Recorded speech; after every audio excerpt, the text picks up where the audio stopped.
war going on. The books can't escape from the team. Call the morning steam. It's time to break, run for cover. That's gonna cover. That's gonna cash. Then we make the 100-yard dash to the window. I don't know what you thought. It's Ramon Scott running so hot. Sports make money and we make money with sports money every single day. NFL, NHL, NCAA. Stay away from the juice or might play a parlay. It's the morning steam. What? Ramon Scott. Sports money. What? Wake your ass up and let's get to the money. Get to the money. You know how we do it.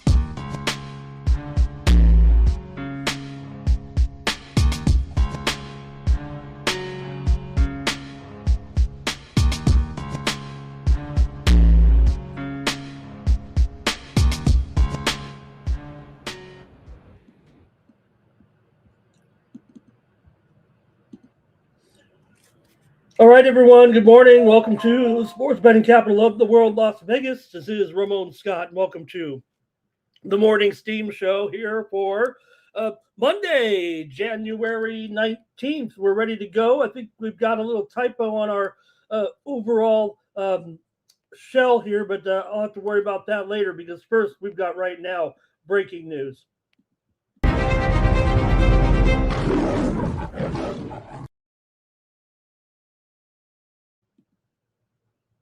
All right, just seconds ago, we did get the word that the Buffalo Bills are indeed moving on from Sean McDermott. We talked about it yesterday on the stream with Jeff. What was the overall feeling? He said that it felt like that was going to be it for McDermott. And right now, the Bills have fired Sean McDermott, according to the beat writers coming out right now here with that.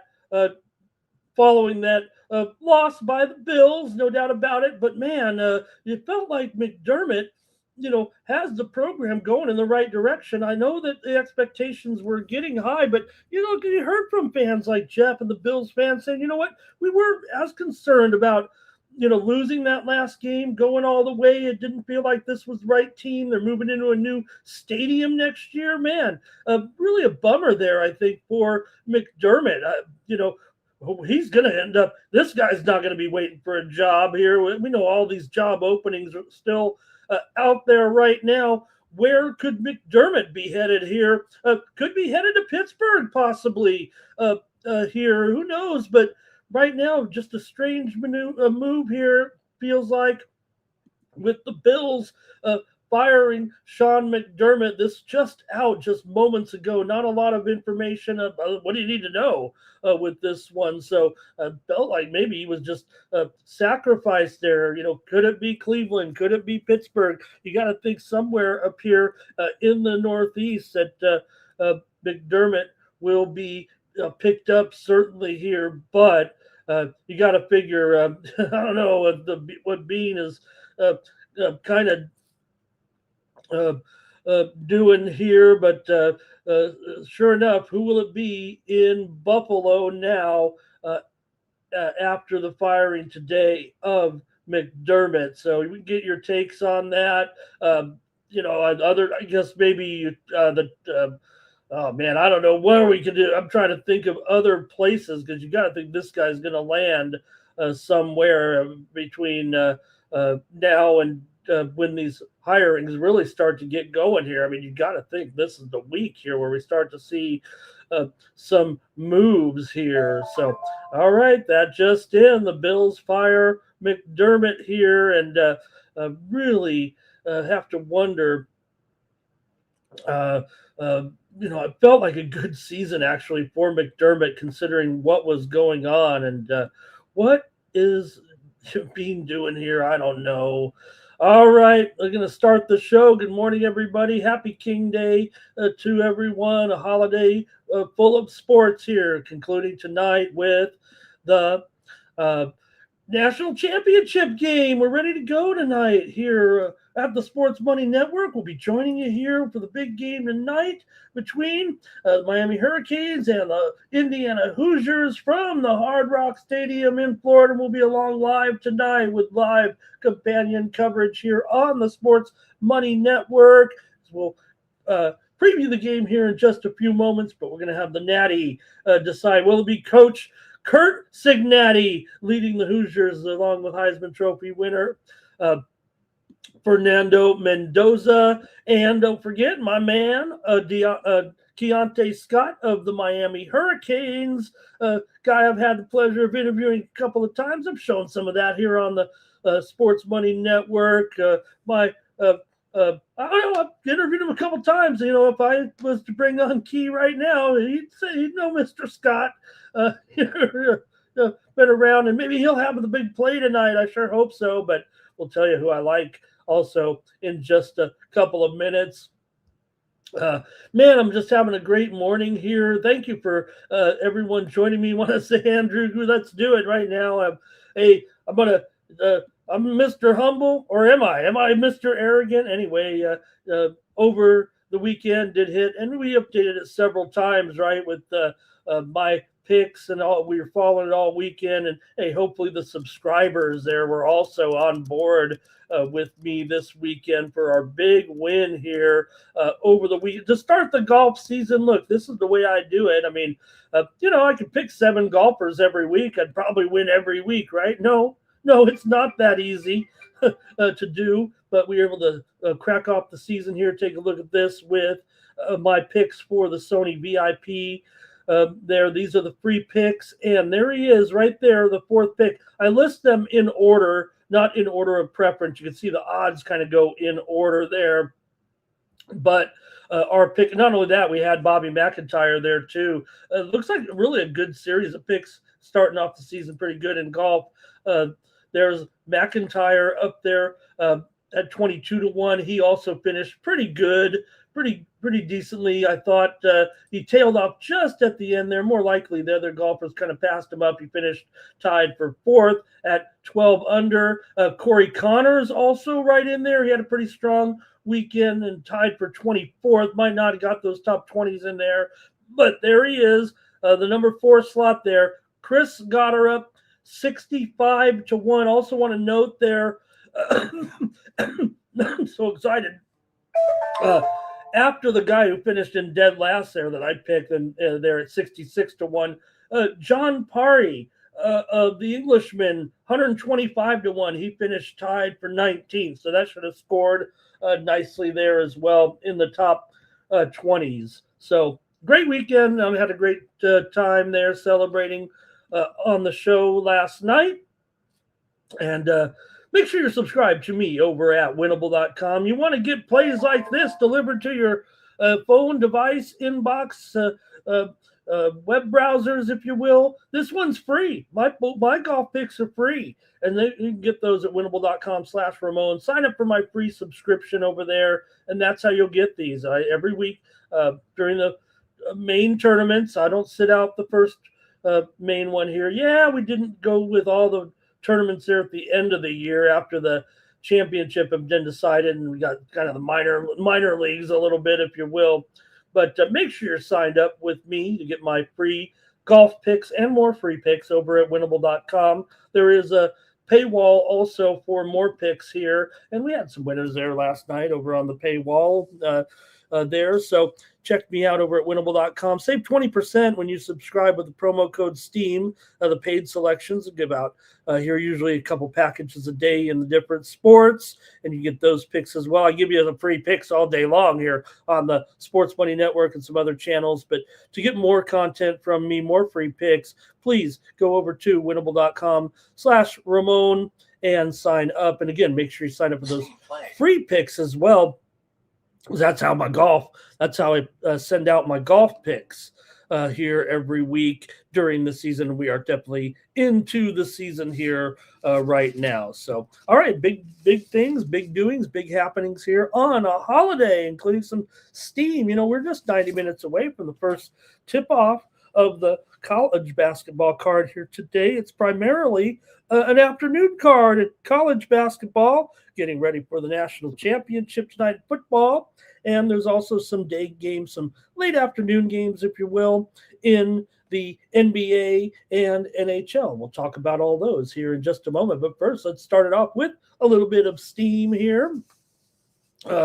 coming in right now into some of the action here. And hey, we had some steam come in here on the under in the matchup between Phoenix and Brooklyn. I guess if one game was going to stay under today in the NBA, it'd be this one between the Suns and the Nets. You got two teams that are hardcore unders, and the steam just came in on the under. It came in at about 218 and a half, but earlier it was as low as 217, so it got buttered up a little bit. But now the steam has just come in and it's back to it's down to 216 here right now with Phoenix and Brooklyn steam to the under in the NBA today to start us off. Usually it's some college ball. Let's take a look at some other steam that came in while we were getting ready for the show here. There's plenty of it to keep us going. It'll be kind of a long card here, although the college basketball card is a mid-major card here. Just picked about a handful of games. It's mostly about the NBA and the NHL and the championship game. But here is East Texas A&M taking the steam against Incarnate Word. ETAMU is taking the steam here against Incarnate Word. They were here getting 8.5 points, but the steam's just come in right now here on East Texas A&M. As a matter of fact, they're down here now in this one to 7. Here from 8.5 steam on East Texas A&M. Also, moments ago, they also steamed the total in this game. I probably should check the injuries here. They steamed the over in that same game. It went from 142 here all the way up here now to 144 at Bovada. Steam to the over here in that game as well. East Texas A&M and Incarnate Word. Maine took some steam as well. The Black Bears got steamed here in their matchup today. Maine here is going to be up against New Hampshire. Maine was a 1-point favorite, but they got steamed here just a few minutes ago before the show as I was getting prepared. And they're up to 3 right now. Maine took some steam here this morning. And also Columbia and Yale here took some steam to the under in this one between Columbia and Yale. Steam to the under here. It was 154.5. The steam came in on this one, and it's down to 152 right now with Columbia and Yale. That one's at 2 Eastern and 11 Pacific time here, part of our day card there. The Montana Grizzlies got steamed in their matchup tonight with Northern Arizona. Montana was a 4.5-point favorite, but now they're up to 5.5 here. Montana taking the steam against NAU here on a holiday Monday. But what are your plans today besides the national championship? What do you do on a makeshift? It's also Dolly Parton's 80th birthday. Maybe that's what the holiday is all about. Dolly, hey, who wouldn't take a ride on a roller coaster with a Dolly at 80, huh? All right, Mount St. Mary's here, taking some steam here right now. Let me get the date back up here a little bit. I also kind of want to edit that. Where my I'll say it. Mike is. Oh, I don't think I can do it right now. Oh man. Okay. Well, I know the shell underneath the YouTube there says Sunday, but we'll give Mike the business and make fun of him a little bit later on here. So let me get this next one out here. We got plenty of steam to talk about before I get rolling. Mount St. Mary's took some steam here against Niagara. Mount St. Mary's was about a 1.5-point favorite when it opened, but now Mount St. Mary's up to 3.5 right now in their game at Niagara here on holiday Monday. St. Joe's took some steam as well. Oh, here's some right now. Let's get to this one. This one's live, just happened right now.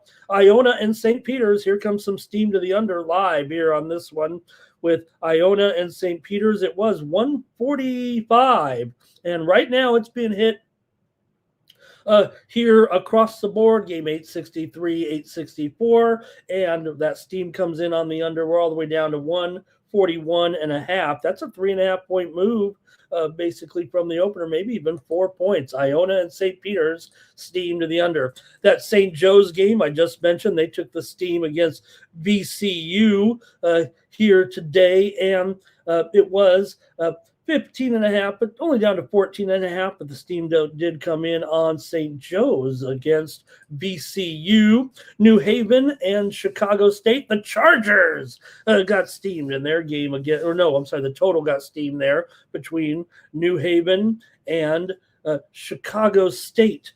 This one got hit here to the under in that matchup. It was 131. Steam came in on the under with New Haven and Chicago State. And right now we're seeing that total here sitting at, well, hey, I'll tell you what, it still is 131. It got opened back up there a little bit. So interesting move there. I'm not too worried about that one, or maybe I like it here actually. Maryland, Baltimore County in their matchup with Binghamton. This one took some steam here as well. UMBC in Binghamton was 141.5, and that steam came in here a short time ago, and we're seeing that total here right now at 140.5. Note the time change here on that game. It is now being played at 2 Eastern and 11 Pacific. This one got moved up a little bit. UMBC and Binghamton. All right, thank you for joining me here on the show as we get ready for a great sports betting holiday here today. I want to say hello to the folks in the chat and get the show rolling here and talk about some of our winners and talk about the games yesterday, the NFL games. What a day, huh? Let's see who's here and ready to join me in this one. You got Irish King here today as well. You got Fernando. He's coming. I mean, you think about it, Fernando coming in here, joining us in the chat on the show on game day. I mean, amazing, Fernando. You know, and I hope that Fernando hasn't been talking to Coach Cignati. If you saw Coach Cignati yesterday in that impromptu, wasn't a press conference, just a little interview there, and he said, he said, quote unquote, I think the 8.5 points is a setup. That's what Coach Cignati said about the point spread there yesterday. He thinks it's too high. I think he thinks it's too high. Or maybe he's just lying in the weeds. Nuke is here, everyone, to get ready to go. And Bobby Mack also is here today. And Fernando says, look, he says, what a nice day to fade Morocco yesterday with Senegal. I want to hear from Robert and the fans. This AFCON final will be talked about forever. And what a joke, first of all, right? Oh, man, the poor kid with the kick right at the goalie there. What was he thinking, right? No one kicks it right to the goalie there, but look what Fernando said. He says, I show speed was saying Morocco was going to win it all. He faded his pick, went with Senegal. Now, look, I was, for some reason, I don't know how I ended up doing this, and I don't know. I was watching that stream. Don't ask me how. If you saw the I Show Speed stream yesterday, when he's out there, does he pay for all that shit to come over there with all the things that were going on? They were shooting the gun. It kept scaring him, right? The horses were out there going on. I watched the I Show. Believe it or not, I watched it. Now, what happened was I was looking on YouTube, and of course it comes up. The guy's very popular, so I'm like, all right, I'll see what's going on here with I Show Speed today. And he ends up making that pick. But I did watch that, Fernando. And, yeah, Senegal there. I actually just took Senegal. It wasn't a public play. I took Senegal plus a half in regulation, so with that 0-0 draw. But what a joke. And then the way that they were acting a fool there after the regulation there, and the Senegal team, it was just a weird game. Typical AFCON for sure, but kind of a joke in a way. Nuke with the interception. Did every quarterback throw interception yesterday or no? Maybe Stafford didn't throw one yesterday, though, right? Is that right? I'm trying to remember here right now. And let's see here. Could it be a Patriots Seattle Super Bowl again? Forecast is out a little bit. 7-day forecast. Rain in Seattle 50% chance right now. It sounds like it's going to rain a little bit anyway. That doesn't sound awful, but it isn't snow. And we saw a good call by you guys trying to tell me it was going to be snowy there in that late game. I was like, man, they say it's going to be clear, but with weather like that, and how did it affect everyone there? With the games and the way they went down yesterday. Mike Humphrey, hello as well. And Irish King, thank you. Well, I slept a little bit yesterday for sure. When you guys cashed a big winner, you have a little big meal, and then I got to lay down here. And just kind of fell asleep during tennis. I sat out the first round of the Australian Open publicly. It was some mixed bag there for me a little bit, but I'm ready to go here in the second round, I think, today with the Australian Open. Whittle this field down a little bit, make it a little more manageable, and we got some great matches here tonight. There were some great matches last night there for sure. Poppy lost that 5-setter to Muller with the back-to-back tiebreakers there. Tough loss for Poppy at home. I couldn't help but kind of root for him there a little bit there last night. So a little bit of a bummer there. But we had some other good ones yesterday in the 5-setter. Lerner Tien over Giron, also another exciting match yesterday in a 5-setter. And Nori over that was last night's. Okay, here we go. Let's see what we got. All right, Greg had Charlotte on the money line, and Nuke. That good comment from Nuke here, but he is definitely a Buffalo Bills correspondent here for us. Doesn't like the move. Sounds like a power struggle to me, but right now I don't know, because I don't know the pressure. You got to wonder with the general manager. Like I said, I mean, is he truly making the call on his own here right now? It doesn't feel right to me. So I wonder if it's more of a power struggle here a little bit with the general manager, and we'll see. But they don't have a superstar general manager like the rest with Bean. So he'll have to come up with a better idea than McDermott here. With all these coaches out there and available, you wonder if there's already a little bit of back room dealings to try to get your coach in there, or are you just going to take the pick of the litter after it's all settled down? So, all right, Greg says Stroud helped lose the W, and let's see what else. Irish King went 3-0 in his NHL single game parlays yesterday. Our Thompson's here ready to go. Hey, everyone, like this video, subscribe to our channel, Sports Buddy, here on YouTube, fastest growing sports betting channel on YouTube. Greg says Fernando seals the deal tonight with the Heisman and the national championship. Thank you, Mike. Yeah, look, it wasn't a big, again, I mean, I'm throwing down 7 plays. So usually I just go, on the longest shots. I'm just here, Mr. Average Bettor. I'm not play $100 on maybe on the Masters or something. We're definitely putting some good money in on the majors a little bit. But here in this tournament, got to be honest, I mean, 65-1, pretty good. We got $15, and I've got, some other futures as well in there. I think I had one of that 22-1. I definitely put a little bit more on him. So still comes out to a nice win there over the weekend. So yeah, I'm pretty happy with that. That'll about buy a few more than a few meals. Maybe I'll order my Amazon groceries and go crazy today and spend a couple of $100 on some awesome food. All right. But yeah, we're off and rolling. So make sure you guys are subscribed a little bit to my picks anyway. Just compare them to yours if you're playing with Golf Bettor. It's free. All right. Irish King says he's got it Patriots and Rams in the Super Bowl. And also here, Miami is home. But yeah, Miami is home. But I promise you, it's going to look like Indiana is home tonight. It really is. Yes, there'll be plenty of Miami fans, I think, but Indiana travels.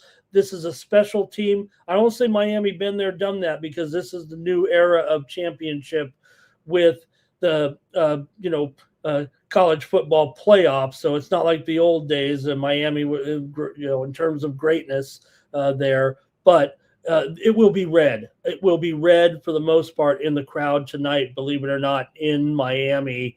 Can't guarantee it, but it might be 75-25, maybe, or more. I promise you.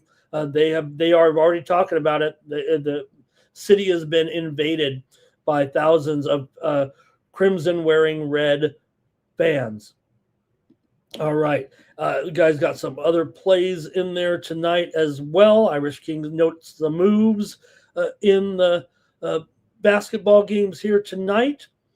And look, we saw some poor quarterback play. Everybody's banging on me because of I'm Mr. Stroud backer. I'm Mr. Caleb Williams backer, and I'm on the losing end of those. But actually, I wasn't on the losing ends, right? I mean, I had the Bears plus the points there, and I had the Patriots there yesterday as well, laying the points. So, look, every game's a different game here. If you don't want to take a guy like C.J. Stroud that finished in the final 8 again here, and he's 24 years old, that's on you. You want to go back and draft another crummy rookie quarterback and start all over again. Some of these teams, I don't think everyone knows how it quite works. Usually it takes several years for these quarterbacks to mature. Look at Sam Darnold. This guy was left on the curb, right? He put him out with the garbage there. Maybe he would have been a career backup, right? Who's going to come in when the 23-year-old rookie gets hurt? Here comes Sam Darnold here slinging it. And I think we all, are a believer right now in Darnold. For the quarterbacks, where you end up getting all of your success, I think, as they go older, is right there in between the ears. Takes a lot of repetition there to do that. So funny that no one asked, though, Ben Johnson about going for 2 at the press conference. Did I miss it, or did no one ask him about that when I was watching it, or wasn't it replayed? I mean, I guess it's easy to say in hindsight. And I told the guys, usually at home, you kick the extra point, because at home, you're always going to have a little bit of an inherent advantage. But maybe that would have been the right time for the Bears to do it. Second guessing is never going to work for me. So, all right. Let's see. Phoenix Warriors and Thunder for Greg. Indy here. And Dirty Reg. Honest talk right here. It is about the great civil rights leader Martin Luther King Jr. No disrespect here, even though it is Dolly Parton's birthday. And what was that last thing that she was on that she did an incredible job there too the other day? She was on something there that singing a great song. All right. Terrell says Stroud serving up the turnovers. Nuke's got that Miami future at 4.25 to 1. Hello to Public Enemy in the chat. Right? Public Enemy. Darn it. How come you couldn't convince me? Look, I was like, I must be wrong here again. I must be, the little idiosyncrasies, right? Where you're like, look at this spread doesn't look right. And for the last week, I've been like taking the teams where, public's got to be wrong here, right? So now in this one, I'm like, well, if the Lakers only won over the Raptors, it must be that game where I keep losing the obvious public side there, like Toronto. So I'm going to just take Toronto here and go with them, because the public's going to be right in this one. I keep getting it. And the Lakers smoked them.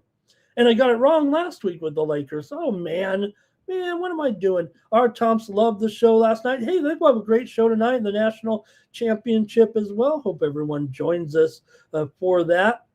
We don't do many college games on these streams, really, so it is a special game. But, I'm big into college football for sure, the way we preview our games each week. Yeah, Greg says they were tired of taking it out on Toronto. How about the spreads for this week real quick? Let's talk football and the games a little bit once again. Talked about on the stream there yesterday, the spread had kind of gone up all the way to 6 for the Patriots. It's kind of back down to 5 right now. There's still some 5.5, but there's no 6s around anymore. I think there's a little bit of confidence in Jarrett Stidham, as far as the public betting is concerned, no one's going to go out there and say Jared Stidham's going to, win this game, go on to the Super Bowl, and take over for Bo Nix and or at least throw in some controversy to it or something like that. Stidham's been around the block, of course, a former Patriot draft choice. But I just think also for the Broncos, still at home, they got that good defense, I guess, here. And look, this advantage is built in. It almost feels like too big of a swing, right? Because where would this spread be, honestly, if Bo Nix was in there? It wouldn't be just Patriot. I mean, wouldn't the Broncos be pick 'em or something? And is Bo Nix really? Hey, Bo, great job. I love what he's doing here. I'm not haven't been as big of maybe on him some of the quarterbacks like I have been, but one of my good buddies, he loves Bo Nix. I've supported him through it. I tell him, he's Ramon, you don't like Bo Nix. No, that's not the case. I think Bo Nix is real good, but is he really worth 5 points in a championship game? Let's talk about the games, though, real quick from yesterday with the Rams and the Bears. 57 yards and the thicker kicker. Mevis kicked the 42-yard walk-off there. Bears scored that TD with 18 seconds left, decided to kick it, and the Rams ended up advancing to take on Seattle next week. Seattle's a 3-point favorite for the most part in the game here against the Rams next week. And like I said, a little bit of rain in the forecast there for that game. The Bears converted 9 of 19 on third down. LA just 5 of 16 on third down. They abandoned the run.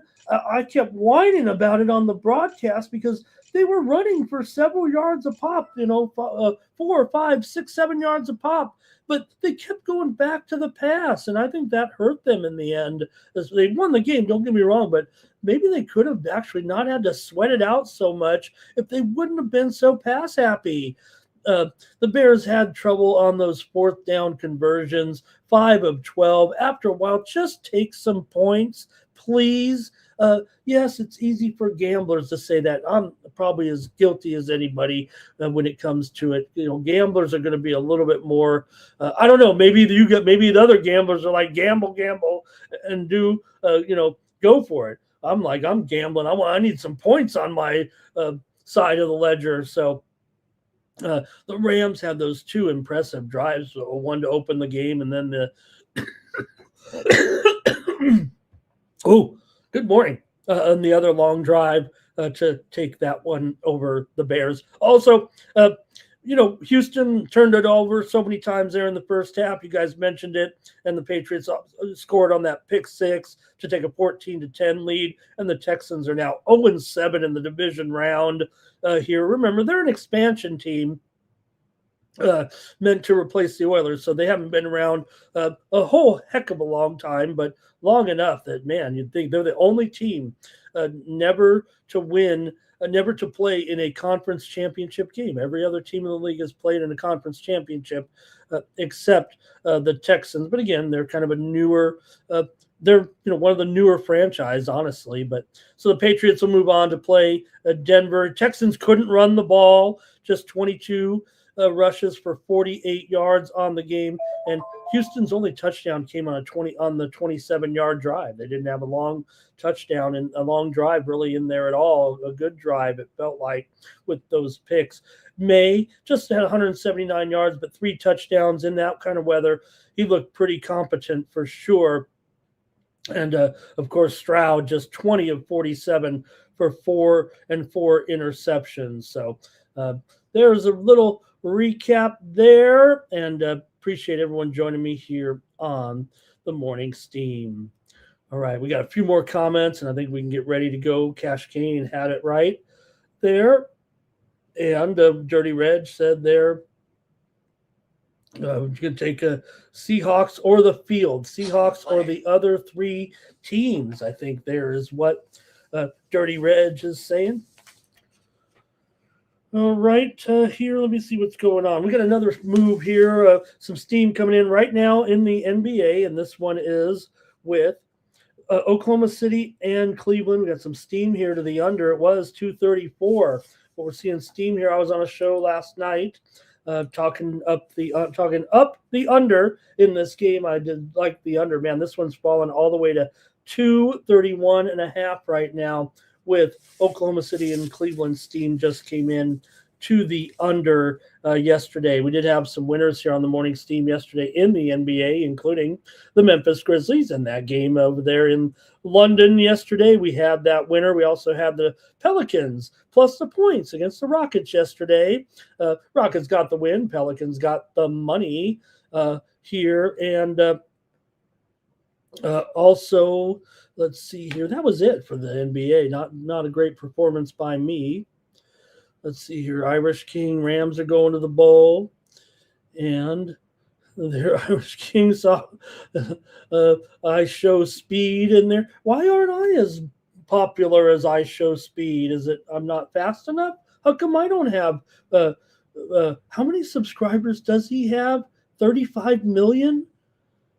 Is that like what, a third of the population of the world or something? I don't know what he's got, but of the country anyway. All right, Cash came there, and let's see, you guys got some football comments in here. Thank you. And yeah, Dirty Red, no doubt. I think people are fading Stidham here. I think the one thing, right, Nix does a good job. I mean, he's definitely a competent, probably highly above average in the end. But we're not throwing him in there with like the 300-yard quarterbacks of the past or anything, right? Hello to Thomas Lewis today. He threw his comment up in the chat. All right. Oh, also the Denver Broncos did sign Ben DiNucci to the practice squad, maybe as a all-encompassing, but probably because you also need a little bit of support. But talk about calling your shot. Ben DiNucci went on Twitter. He said, "Hey, I'm available." And you know what? They picked him up. I would imagine, actually, Ben DiNucci, who definitely has some experience on, not a lot of game experience in the NFL, but I would imagine he might actually get to the practice squad there for Denver this week. So that was pretty cool. That was pretty cool. Called his shot. Said, "Pick me up, pick me up." All right, and let's see here. Maybe that's Fernando. Maybe that's what happened in me. I wouldn't have searched it out either. It came up on my tab and I saw it and I was like, this is an outrageous scene out there, but kind of dumb too. I know he's very, very popular streamer. How come I don't have I'm so grateful for you guys and the 54 people watching me right now, but you'd think I'd have 54,000 at least. All right. Good defense out there. I think that's what we're saying here. And let's see here. Yeah, Cash Kane always talking about Stidham there and not Ben DiNucci, the former. Where was Ben DiNucci? He played for Pitt. Ben DiNucci played for Pitt and one other stop I'm trying to remember. And Scott Kobe in there. He liked Nick Taylor. Scott says, "Come on, Ramon. Start your tennis card here this week at the Aussie Open." Yeah, it's a lot of, there's some pick'ems out there. I mean, there's a lot of, and I'm a big game spread better. That's usually what I like to bet in tennis. But, let's see here. Miami money line for 9 legacy. Greg says it could get ugly for Miami. And let's see here. Thomas has taken the points with the Hurricanes. I guess I could get into the preview because you guys are ready to go here. Nasty Nate says, keep betting against the Pats, everybody. I didn't bet against the Pats, though. I had the Patriots minus the points. Public Enemy here. Also talking with Malachi Tony there. I'll talk about my favorite players tonight, although I don't know if I have a lot of them. I thought the numbers for a game with a total of just 47, they put out the game spread totals like it's 55. I mean, the props. Does anybody feel like that to me? Or am I just, I know they're going to jack up the, game, the props here in a big game because of the public, but man, let's see here. Thomas says CJ Stroud is soft. Here's a guy who was homeless with his mom living atop a storage facility and Thomas called him soft. Dirty Reg says, who will be hosting the trophy tonight? Personal account likes the Seahawks to win the Super Bowl. NYC Bar. A happy MLK Day, everybody. Also from Thomas. A good day to celebrate what we believe is all true. But, the president, he ended up sending a threatening letter to the he said, you didn't give me the Nobel Peace Prize. I'm tired of being peaceful. And so right now the U.S. is probably going to go to war with the rest of the world because of we didn't give but we gave it to him. The lady came there and gave him the Nobel Peace Prize. Come on. And he wrote that dirty letter and basically said, we're going to come to get you, rest of the world. But the funny thing is, everybody in the world's all pissed off now, but not the leader. Not the leader. So they still kind of support the president. All right. Pink box for Dirty Reg. That's where you got to go. That's where I get my donuts here in Vegas, at the Pink Box. All right, man, you guys are great on the comments, and I don't even know if I'm going to make it here through all these. And let's see here. Wong teaser. Johnny Walker's here, and he says, you think Wong, you don't think wrong, within Rams and Indiana for a teaser. Cash Kane, Pat's recovering. Best defense wins tonight, says Thomas. Who has the best defense? Will it be my man, Keontae Scott? Will he have a big play tonight? I sure hope the props have something with him I can bet on. I know it's tough to bet those defensive players in college, but my man, Keontae Scott, playing tonight for Miami. Okay, let's see here. I'm just going through. You guys are on fire after this weekend. I don't even know if I have time to read all these there. And thank you, though. I want to make sure we get everyone's. Let's see. That's the end zone with Caitlin was unbelievable. The last play, didn't even talk about that last play, right, with Stroud there. I mean, with the Williams there, that was so incredible. Did anybody see the reaction? Razor made a tweet about it. I was yelling. I popped off 4 F-bombs in that. I'm kind of embarrassed a little bit, but that's how exciting that play was from Williams. Dropping, even he didn't mean to drop back. What happened to the Bears offensive line on that play? Did they let everybody through? He went backwards like that and threw that ball. Tough play there, too, for the wager detective. Try to get Willis from Green Bay. You're not going to release Stroud. You have him under contract there. But personal account says the Bills have fired their head coach. And let's see here. Yeah, incredible throw. That was what we like about – there were moments, and there's several moments in the game. If you guys want to crack on me about Caleb Williams, I'll be glad to defend. I mean, look at there were a handful of plays in the game that I don't know. I don't know if there's any quarterback in the league that can make some of the plays he made. This guy's going to be an MVP candidate in the years to come. Caleb Williams, I think that's I don't know. You guys saw the game there, right? We're making, there's mistakes out there. Sure. All right, let's see here. And their wager detective not happy with Stroud. And let's see here. Jeremy Hogan. Hello to Jeremy Hogan there. Thank you, Jeremy. Good to see you. Thank you. Of course, I'll take any opportunity to share the link here. Go to winnable.com/Ramon and use the promo code STEAM to save 20%. But the free picks are right there as well with me. Get those free picks over there at winnable.com. That's where I send my golf picks out every week and hitting that 65-1 to start the season at the Sony Open. Thank you to a commenter there for that. Okay. Man, you guys are fire in the chat. I want to start the show, but I just love reading all the comments here. Right. Well, Nine Legacy, you know what? They have a guy. I'm not saying that Andre Johnson, who was, obviously great, but they have a guy, Nico Collins. He missed the game. He definitely is he's a very good young receiver. He looks like him, potentially one of the top receivers in football. He is injury prone right now. I don't know to see. Hopefully he can stay healthy. Maybe, once injury prone, always injury prone, but Stroud was missing his top receiver in the game yesterday. And let's see there. All right, Wager Detective, I'll check that out. I know you and I are on opposite sides here. I mean, again, I still stand behind. You guys can keep coming at me with C.J. Stroud, but again, 24 years old in the final 8 there with him. Maybe they would have been better with another, where was Davis Mills, right? How come they didn't put him in? They have Davis Mills, don't they? Was he injured?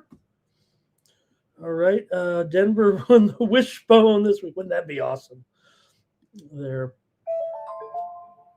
And personal account. Maybe I got to do some things like old I show speed. I'd die out there. Some of the crazy things he does here, but all right. And Wager Detective meant a shame what happened to Nix. I don't think it means he was ashamed what happened there. All right, maybe John Elway could come out. For all those that kept saying, how about Tom Brady to come for the – yeah, I don't think the owner of the Raiders is going to come play for the Broncos, right? All right, maybe Thomas is going with the Patriots here. Wager Detective makes his prediction there. Patriots and Seahawks. Thank you to Wager Detective. Doing some great content over there. Love seeing him on the air.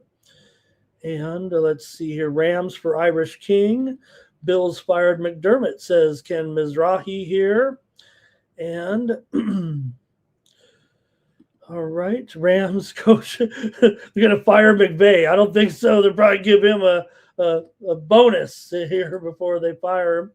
And hopefully he's got his will all filled out. All right, Greg says call Tom Brady. When the owner of the Raiders is going to play for Denver. Manning, hey, how about me on? Thank you, Nine Legacy. Let's do it with Keontae Scott tonight. Man, I hope there's a prop somewhere I can get on him there. And Trevor says we need that first basketball game. I actually don't have it in the preview, Trevor, because it's really not a great game, but I know everybody loves those early games. So I am going under in Northeastern and Monmouth in that first game, but maybe we can make a pick on the side too once we get to it. Hello to AOD in the chat here. And Canes, I feel like they were getting healthier.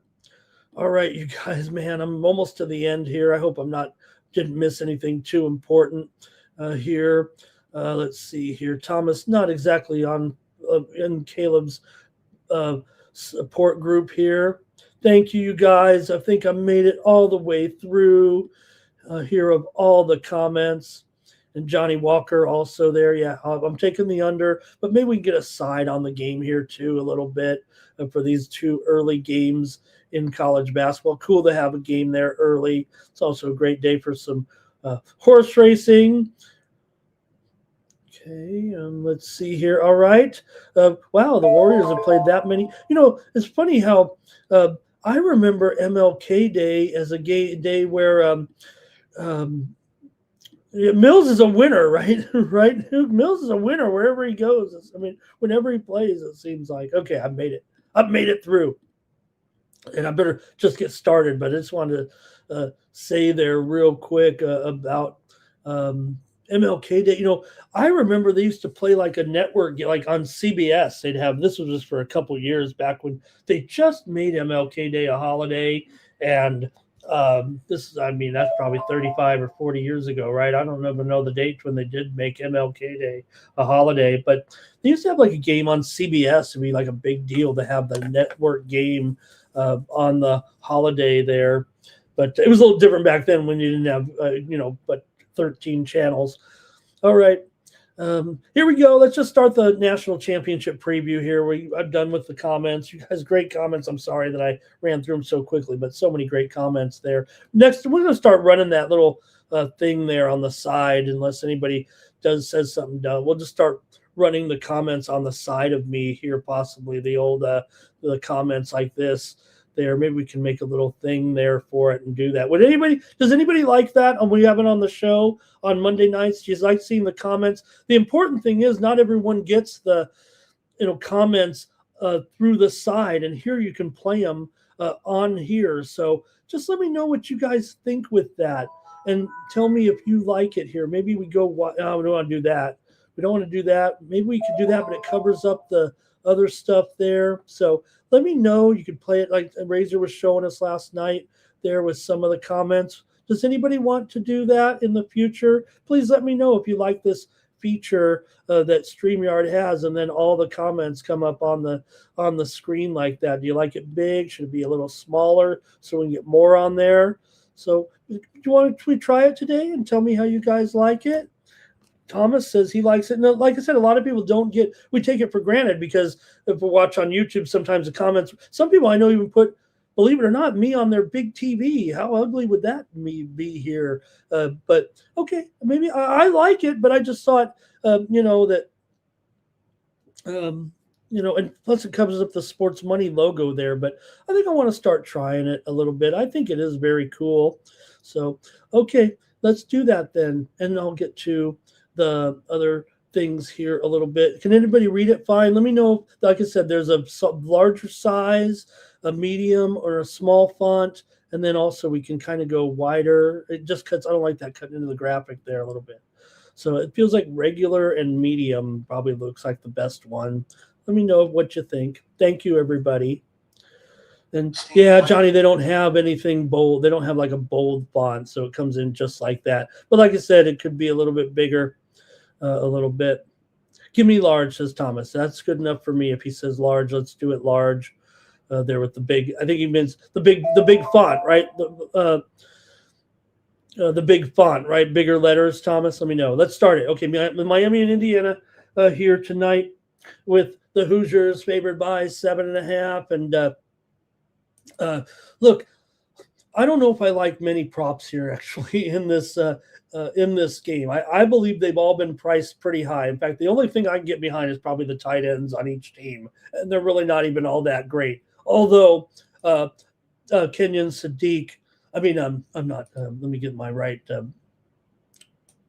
Indiana. I'm looking at. Why do I have Oregon up there? There we go. Riley Nowakowski of Indiana. I thought his numbers came a little bit low. He's probably the only guy I like on Indiana there. And same thing for Miami here. And we'll see what's going on with the tight end game tonight with Elijah Lofton. I thought he had an injury designation here, actually. But to me, and, in college ball, the tight end might not be as utilized as much. So, well, there was a little bit of that in there. Oh, Lofton is out. That's a big injury there. He's got that lower body injury, and he is out tonight. That's going to make it a little bit tough there. I guess they'd have to go to Alex Bauman in this one, and I don't know. I don't have enough data on him. His numbers are very playable, but let's see here what you guys want to think in this one, and I'll roll off my stats and information for the national title game here tonight at Hard Rock Stadium, or should I say Bloomington South here tonight with the crowd.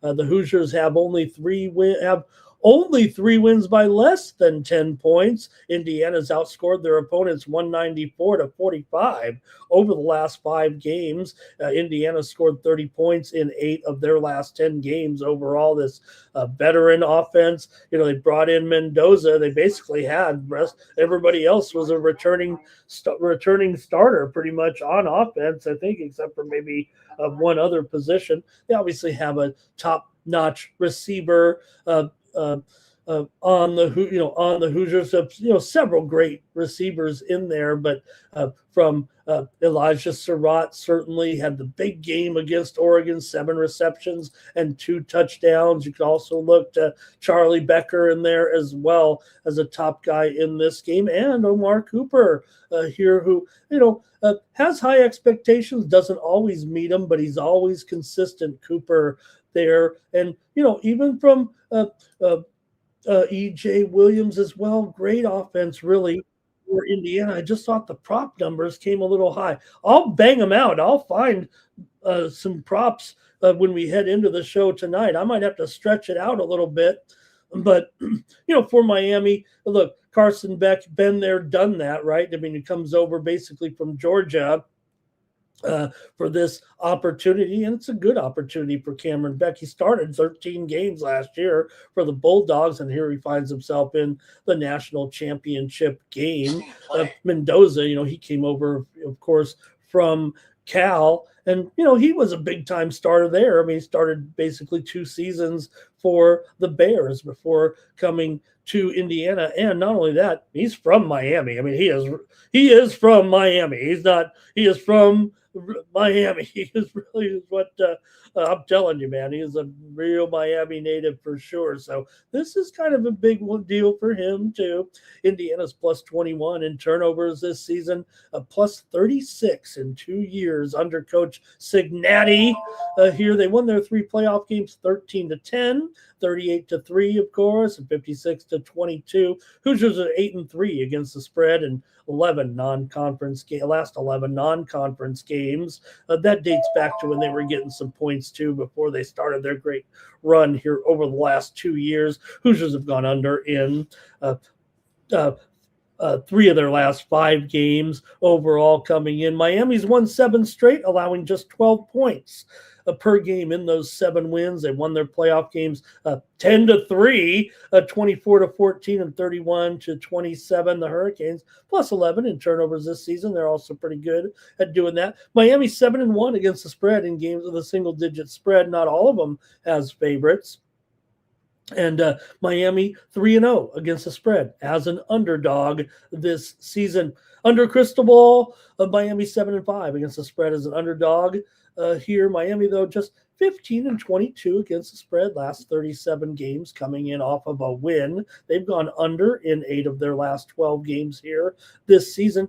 The favorites have covered the spread in the national championship game of the playoff era in 6 straight title games. The favorite has done it every single time in the last 6 years here at the national championship. For Miami, they've also covered 5 of their last 6 games coming in. They've gone under in 8 of their last 12. They're just 1-6 against the spread in their last 7 games against Big Ten opponents. For Miami here, having covered 4 of their last 5, they've gone over in 6 of their last 9 coming in. They have lost 9 of their last 12 to ACC opponents, but that comes back to when we saw them, before this great run. So let me hear from you in the chat. I feel like I don't need to run those things up there now, the comments, but I'll be a little more selective. Plus, I'm still working on that project where we're going to put everybody's picks in a story. I don't know if I have time to still get it today, but once it's set up, we'll be able to do it quite a bit.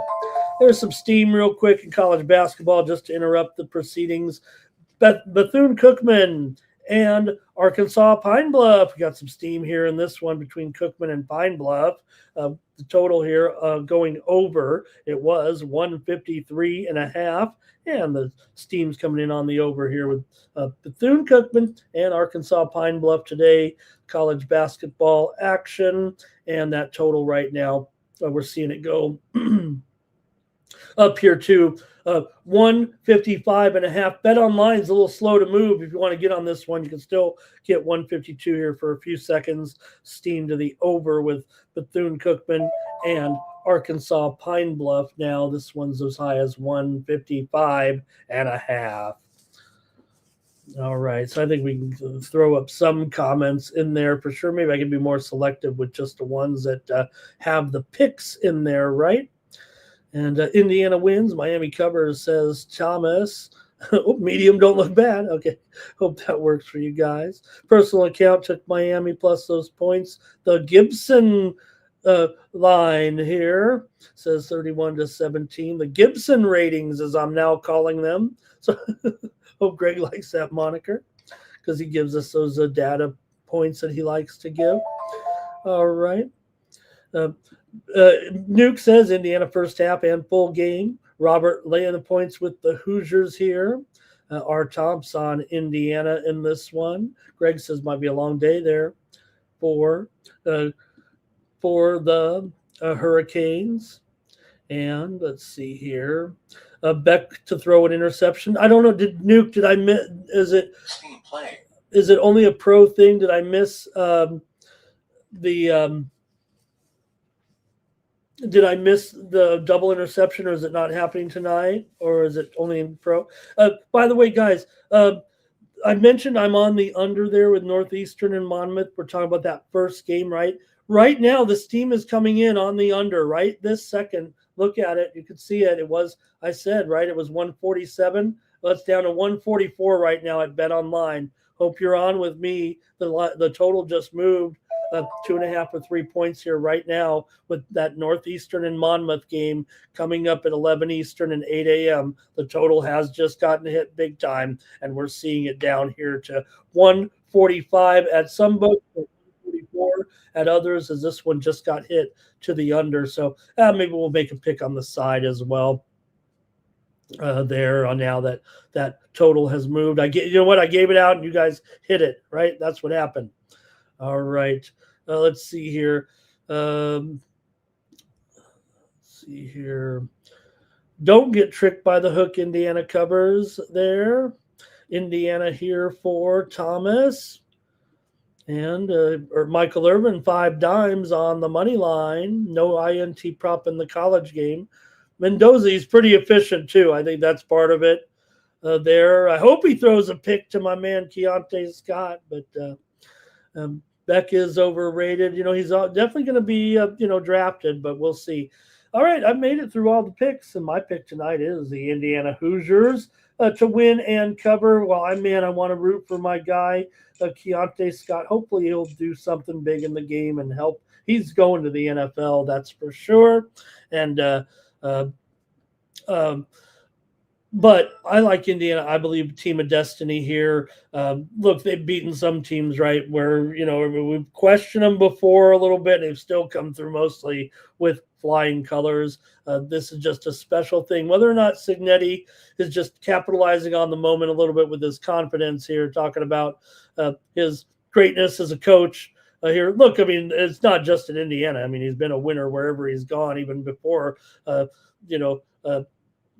in major college football. But for me, I think this Indiana team is something special, a little bit of an albatross, a little bit of a unicorn here as well. And I think that's what Thomas is saying as well. We might not get something like this again. Yes, we could get something like this again from a team, one of those major powers, if you will, here.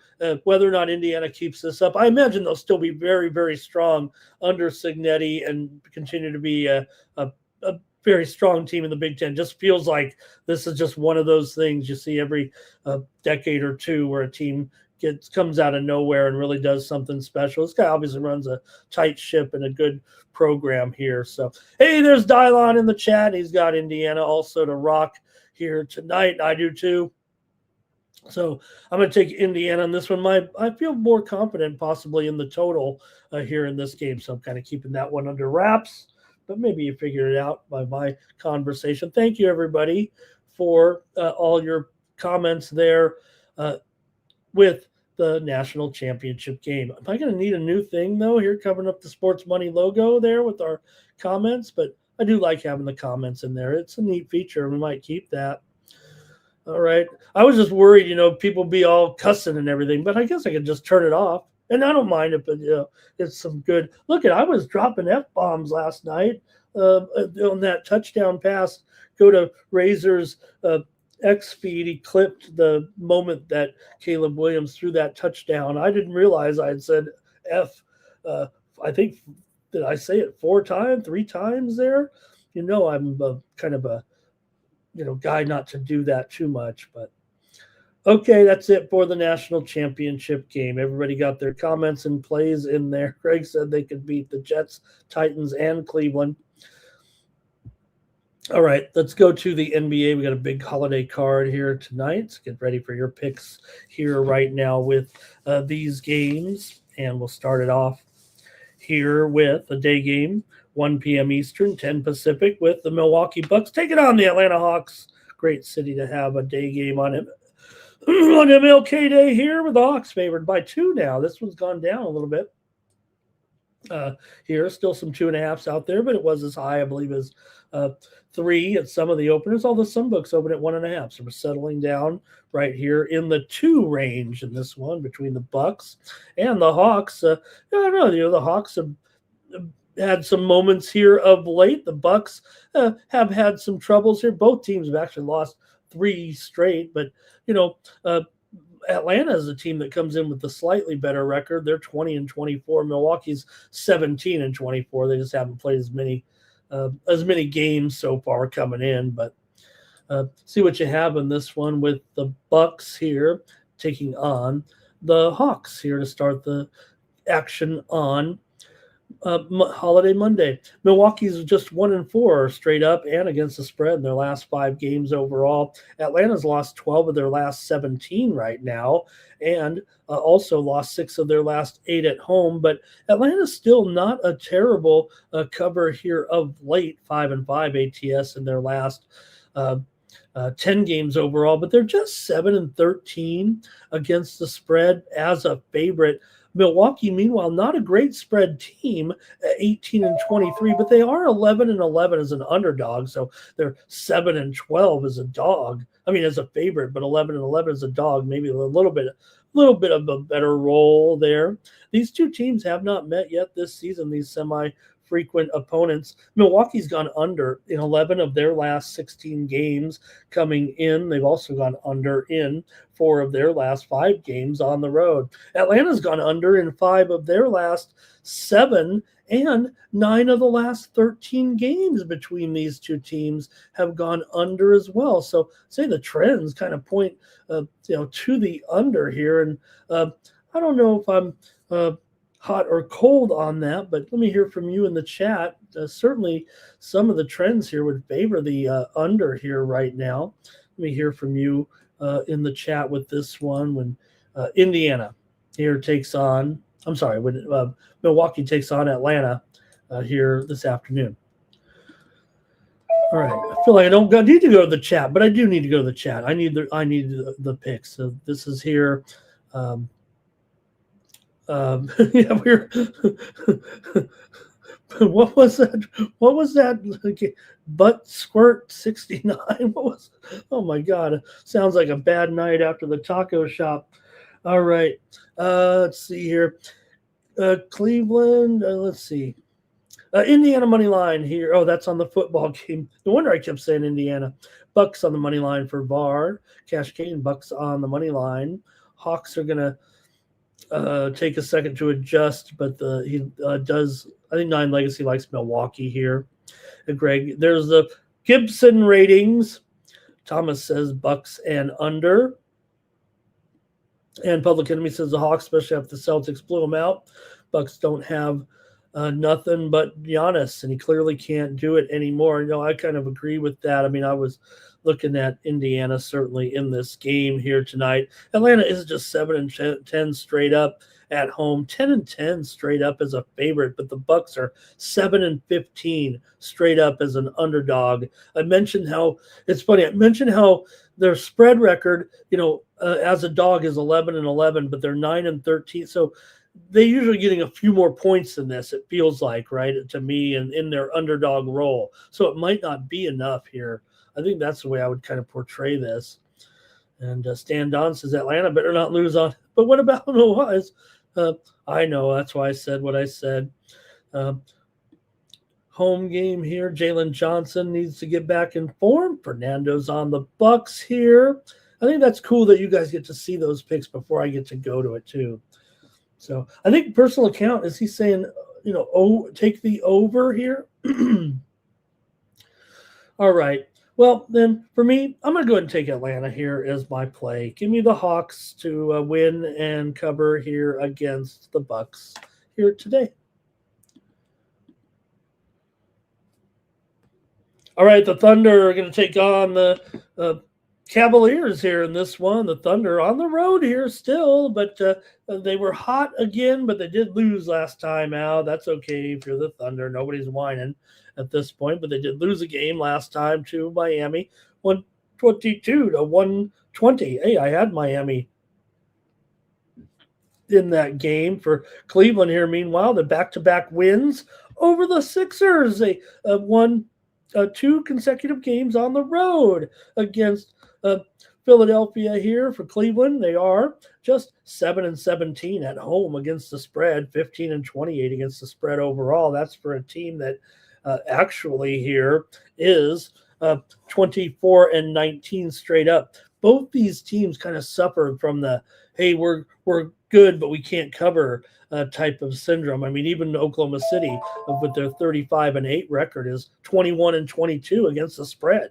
They're really just a coin flip ATS overall. Really talking about the Oklahoma City Thunder. We know when you're laying 15 points a pop, it gets a little bit tough. But here, just laying 6 points on the road against this, still a pretty good Cavs team. But see how it's going here currently for these two clubs. Like I said, finally, the Oklahoma City Thunder, remember they did lose a couple of games in there, got right back on the horse, started winning again, but still, they're just 2-6 against the spread here in their last 8 games right now. Oklahoma City, though, has won 5 of their last 6. Oklahoma City's 4-1 against the spread their last 5 games against the Cavaliers.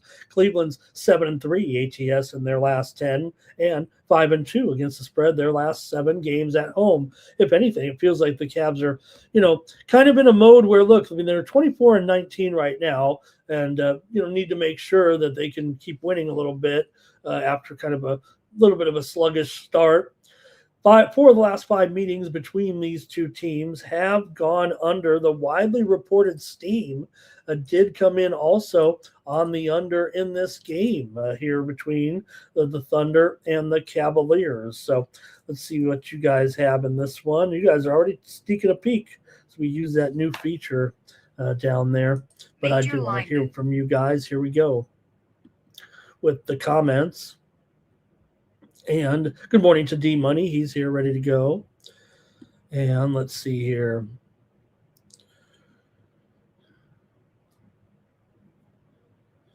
Let's see. Personal account says the Bucks will take it. There, I think a lot of people really. It does feel like the Bucks would do. I know it's easy to say, right? Oh, there's trade Giannis. He wants to be traded or whatever.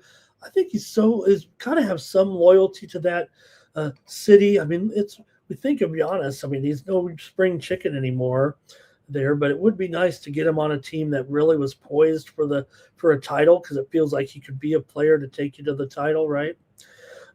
This spread was 4 last night, says Greg. And now we're dealing with the Thunder. Do I have it right? Let me check here.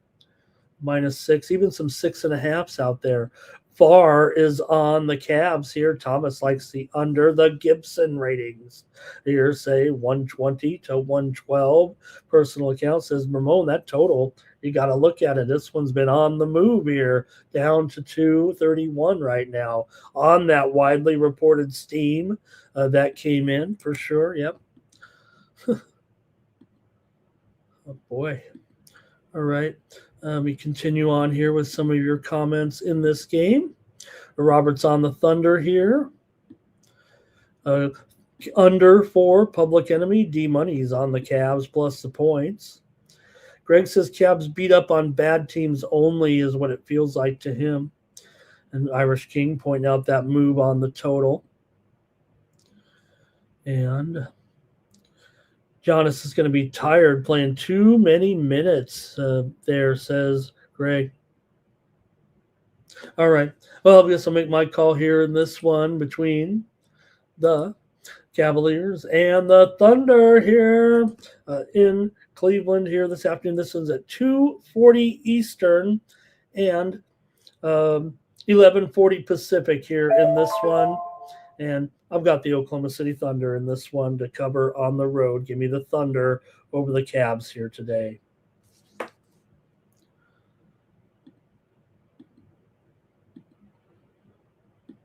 The Clippers are taking on the Wizards. here in this one. Man, the Clippers are hot again, and the Wizards are still losing all their games. Clippers are up to 7, maybe even 7.5 right now. Total 224.5 as the Clippers continue to ride with a 5-game winning streak here and covering all 5 games, just like they did a couple of weeks ago when that had that streak of 6 consecutive wins by 20 points, and we're covering the numbers there a little bit. So just to add here real quick about the power struggle that I mentioned, I mean, that was just kind of off the cuff in what I was thinking. But this tweet just moments ago from Adam Schefter after Terry Pagula released a statement. The Bills have promoted Brandon Beane and added the title of president of football operations to go with that general manager title. So, like I said, talk about a power struggle there possibly, or whatever went down with the Buffalo Bills. But he will now oversee all facets of the organization, according to a release by the Buffalo Bills here just about 5 minutes ago. So a very peculiar situation there, it feels like, coming down right now. So also, the Chiefs are going to be interviewing. They've already said Nagy is a finalist for the offensive coordinator job, but he could also end up as a head coach. And could Eric Bieniemy be coming back to the Chiefs to be offensive coordinator? All right, let's keep it moving. He'll never get a head coaching job, apparently. Let's keep it moving here, though, with this one, with the Clippers and the Wizards here. Clippers not only have won and covered 5 straight, they've also covered the spread in 9 straight games against the Washington Wizards. That basically goes back 4.5 years here right now. Wizards have lost 6 straight, going 1-5 against the spread in those 6 games. Washington's gone under in 12 of their last 18 coming in. 5 of the last 6 meetings between these two teams have gone under. The Clippers have gone over in a few games here of late. They are 12-9 to the over on the road. Washington is 11-8 to the over at home. We can hear from you in the chat right now in this one with the Clippers taking on the Wizards here tonight in Washington. And man, it seems obvious that the Clippers, but you do got to lay a little bit of lumber here, even a hook now. This one opens 6.5 up to 7.5 right now. And I don't know, that Clippers are pretty great here at this point, but that does seem a little bit tight, a little bit high for me in this one. But man, I think the Clippers should still do it. I don't know if I can avoid kind of taking them here, but I think for me, I'm just going to go with the over here in this one with the Wizards and the Clippers. I'll go over the number here tonight. I was on a show earlier. I touted the Clippers already, but just starting to creep up a little bit there. Okay, let's go to the comments here in the chat on this one. And it's going to be Harden is a PRA. I imagine over there for Andrew. Whenever anybody doesn't put over or under, I automatically say over because nobody bets under but me, apparently. Irish King here. Clippers first quarter and first half. Thunder on the spread. Wizard on the spread. Thank you, 9 Legacy. Thomas says Clippers and over. Greg here. The Gibson ratings here say, I think the Gibson ratings are on the Clippers there and the over. More so on the over. D-Money on the Clippers. Public Enemy. Clippers -10. Says the Wizards kind of a joke. They kind of are. They should. If the Clippers are beating everybody up, they should take this. I'm sure, right? All right. I'll take the over. Next up, we've got the Mavs taking on the Knicks here. Well, hey, the Mavericks have been playing without Cooper Flagg here, right? They've won 2 in a row without him here, but I think he's moving closer here to the lineup here possibly today. There are some injuries in this game for both teams of significance, that's for sure. Take a look at these here right now with Cooper Flagg questionable, but his status looks to be improving here, and he could make this lineup today. PJ Washington is out. D'Lo is out of this one. Gafford also still out, and of course AD is out. For the Knicks here, you got Brunson and Hart, both questionable in this game. The guard combo of the Knicks are the two guys who kind of lead this team a little bit. Both questionable here in this game. The Knicks have been in a little bit of a sluggish period here for sure. Having lost and failed to cover in 3 straight games. They were an underdog against the Warriors and didn't cover in that one. The Knicks have lost 8 of their last 10 games overall and gone just 3-14 against the spread in their last 17 games overall, and they're just 1-6 against the spread in their last 7 games overall. 5 of the last 6 meetings between these two teams have gone over here. Dallas has gone under in 6 of their last 9 games coming in. Let's hear from you guys in this one. Of course, the Knicks are 13-9 to the over at home. Dallas is 8-11 to the under on the road, but they are 14-13 to the over as a dog. So let's hear from you in this one with the Dallas on the road taking on the Knickerbockers here tonight in at the Garden, and 10.5 and 230 or so right now. Here we go with you guys in the chat. Dallas and under here for Thomas. Public Enemy likes the Mavs in this one. Personal account says both those guys will be in tonight. The Gibson ratings here likes the Knicks and the under. Irish King still concerned about that. Personal account says Brunson was out for 2 games too, right? Look, if Dallas won without Flag, the Knicks lost without Brunson. No values here, says Public Enemy. Nicholas Handy liking Stonehill today. Thank you, Nick. He says Stonehill in that 11 a.m. or that noon Eastern start against St. Francis today. Thank you, Nick. And Brunson. All right. And the Knicks to smack. I think that's what that says. I don't know what that says. But for me here, I'm actually on the over in this one between Dallas and the Knicks. Give me the over today here in this one. All right. Mavericks on the spread. Flag to go over in his PRA says 9 Legacy. Hope Flag's in there today. Does look pretty good, I think. All right, next up, we do have the Jazz and the Spurs here in San Antonio. And I think there was just some injury news that came out. Let me see if this is important here.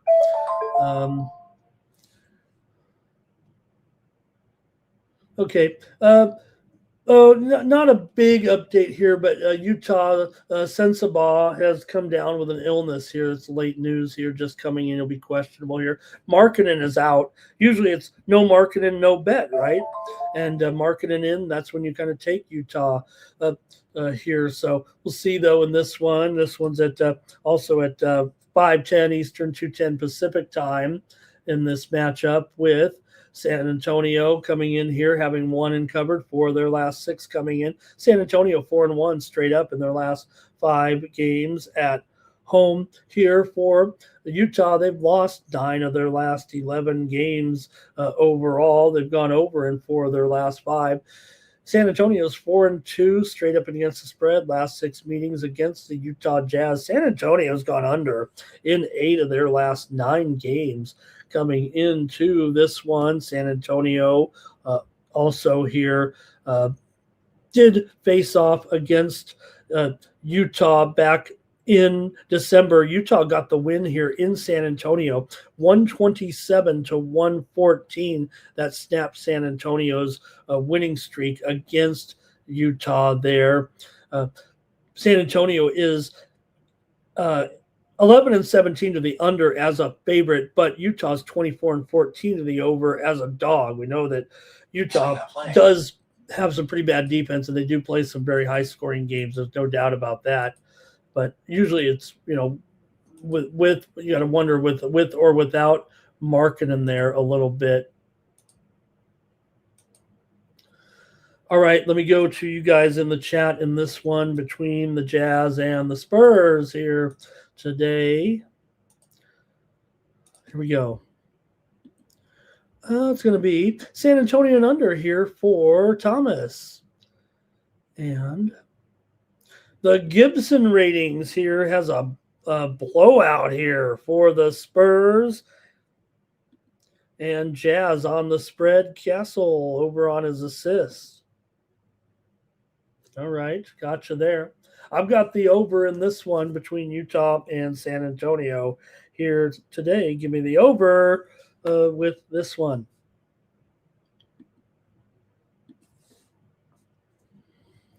Pacers and Sixers going on here tonight, and Philadelphia. And we're into the evening card here now at 7:10 Eastern and 4:10 Pacific with the Sixers here at home, favored by 8, maybe even 8.5 right now. The total 228.5 or so in this one.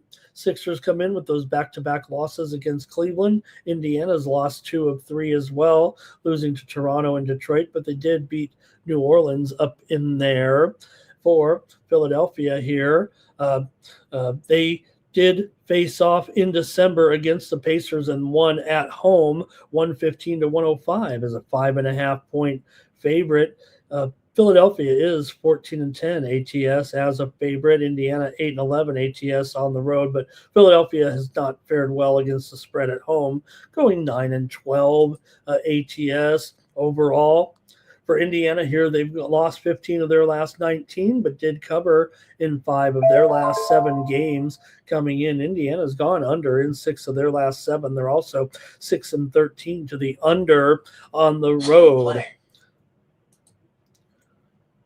little bit of steam here real quick to interrupt with you with a game between Wagner and Fairleigh Dickinson at 2 Eastern, 11 Pacific time here this afternoon. Steam to the under here in this one. It was 141, but steam coming in right now. Wagner and Fairleigh Dickinson this afternoon.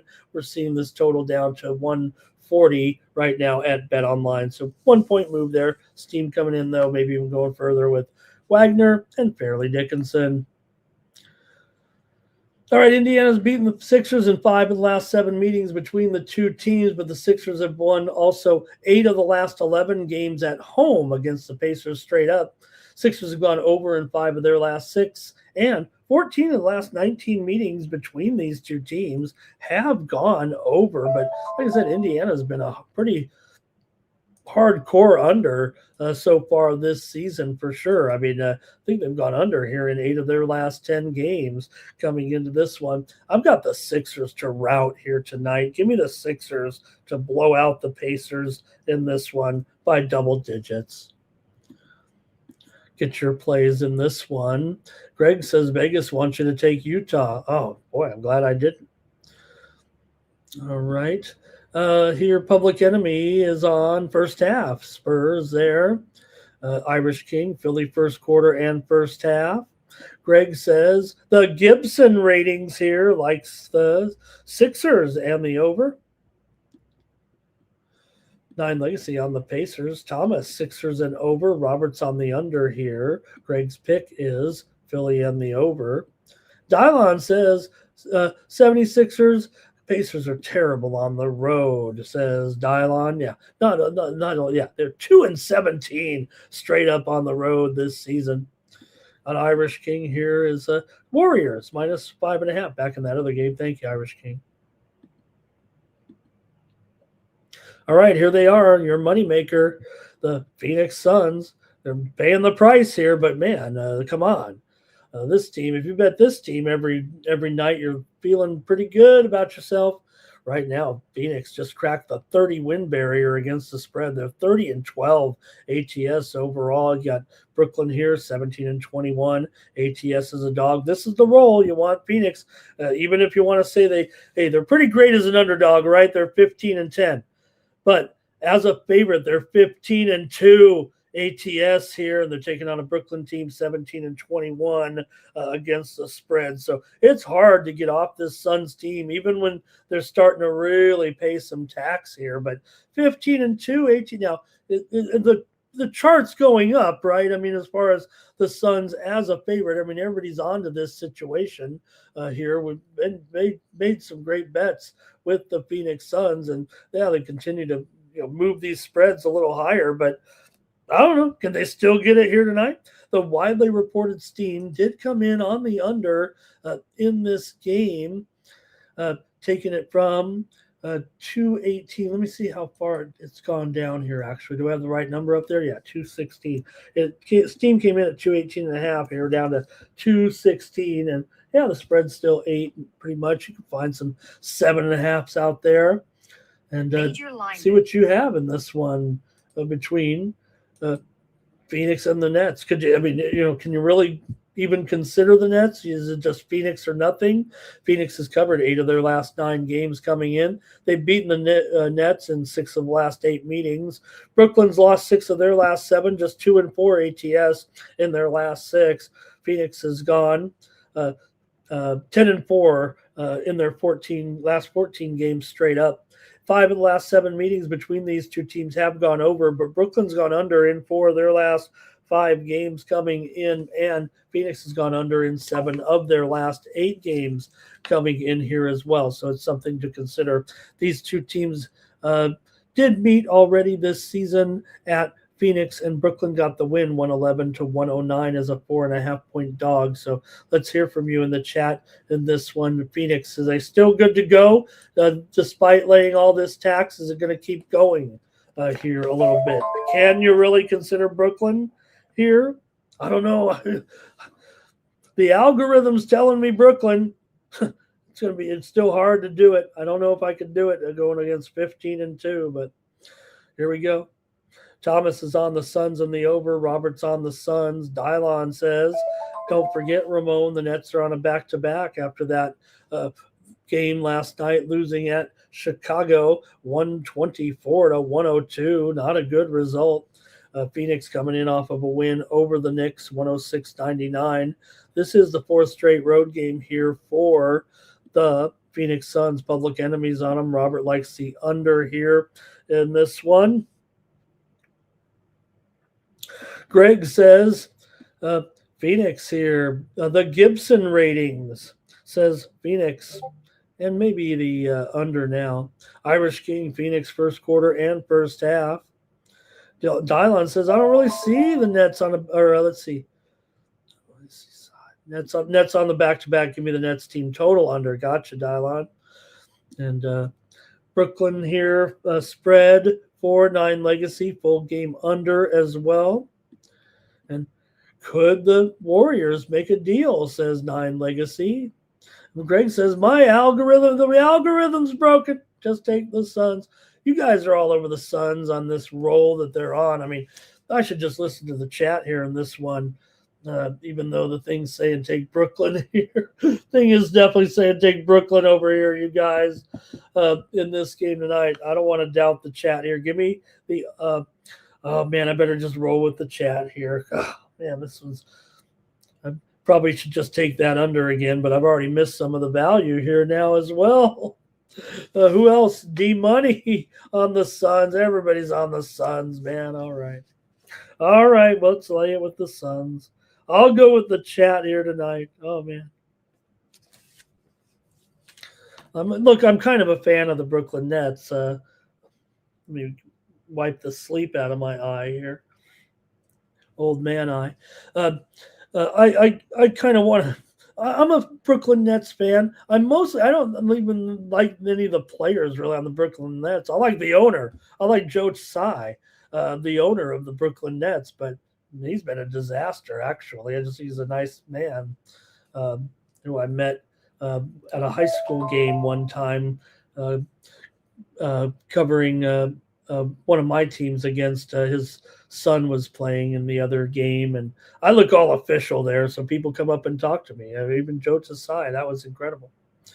Okay, we're the public. We're the public. All right, let's keep it going right now with the Celtics and the Pistons. Joe Tsai, by the way, is a resident of La Jolla, California, even though he owns the Brooklyn Nets and Taiwan, of course. Okay, Celtics here taking on the Pistons tonight. Pistons favored here in this one by, looks like 3 right now. We're on the 5-minute warning, by the way, for Northeastern and Monmouth, so we'll get to a pick here, I think, on the side in just a moment. Let me do it right now, actually. Let's go to that game here. I promised a side. I'm already on the total under, and it already kind of moved on us there a little bit right after I gave it out. So let me see what we can do here on the side here in this one. If you guys want to chime in right now too with the game coming up here in just a couple of minutes, between Northeastern and Monmouth. Like I said, that steam kind of came in here at the last minute and kind of took all the value out of my play, I guess is what I could say. But you do have here Monmouth. Let me get the spread right here right now. I don't have a graphic for it. Monmouth is favored by 4. The total is down here to 142.5. So, when we came on the show, when I was on that show last night, we said under 147. Probably could have still got 147, 146.5 if you rolled with me when I mentioned that. But look at this thing down here now to 142.5. Now, Monmouth is up to a 4.5 point favorite at some spots here right now with this game. So, been a little bit of a move here, it feels like, on Monmouth right now. And I do have the Hawks here. Give me Monmouth here. I'm going to lay 4.5 as my play on the Morning Steam show. Let me bet the game too here real quick on the side, just so I'm on the record here. There we go. And okay, it's 4 at Bovada. That's what I'll take. I'll take it -4. Go Monmouth, and I will say this, even though I'm kind of stretching it there, 142.5, and I'm even 142 at stations. It is still 144 at Bovada, where I'm betting the game right now. So that game just about to start here between Northeastern and Monmouth. And for those of you interested, this one's on a major cable here with the CBS Sports Network. So I'm going to turn it on here. I'm watching some good cricket here overnight, but I'll switch over to the basketball. All right, let me continue on here with the NBA right now. Good luck in that game, everybody. We were on the Celtics and the Pistons here right now. The Pistons, like I said, maybe up to a 3-point favorite or so. And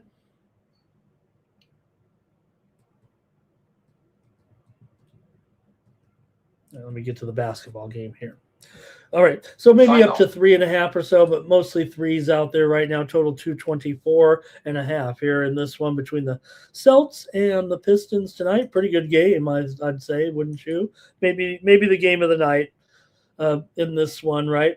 Boston comes in here having won 11 of their last 14 games coming in. Detroit's won 5 of their last 6. Detroit 30-10 overall. Boston making great waves again here. They've won 2 straight. They're 26-15 overall coming in. They've also here Boston right now 14-8 against the spread on the road.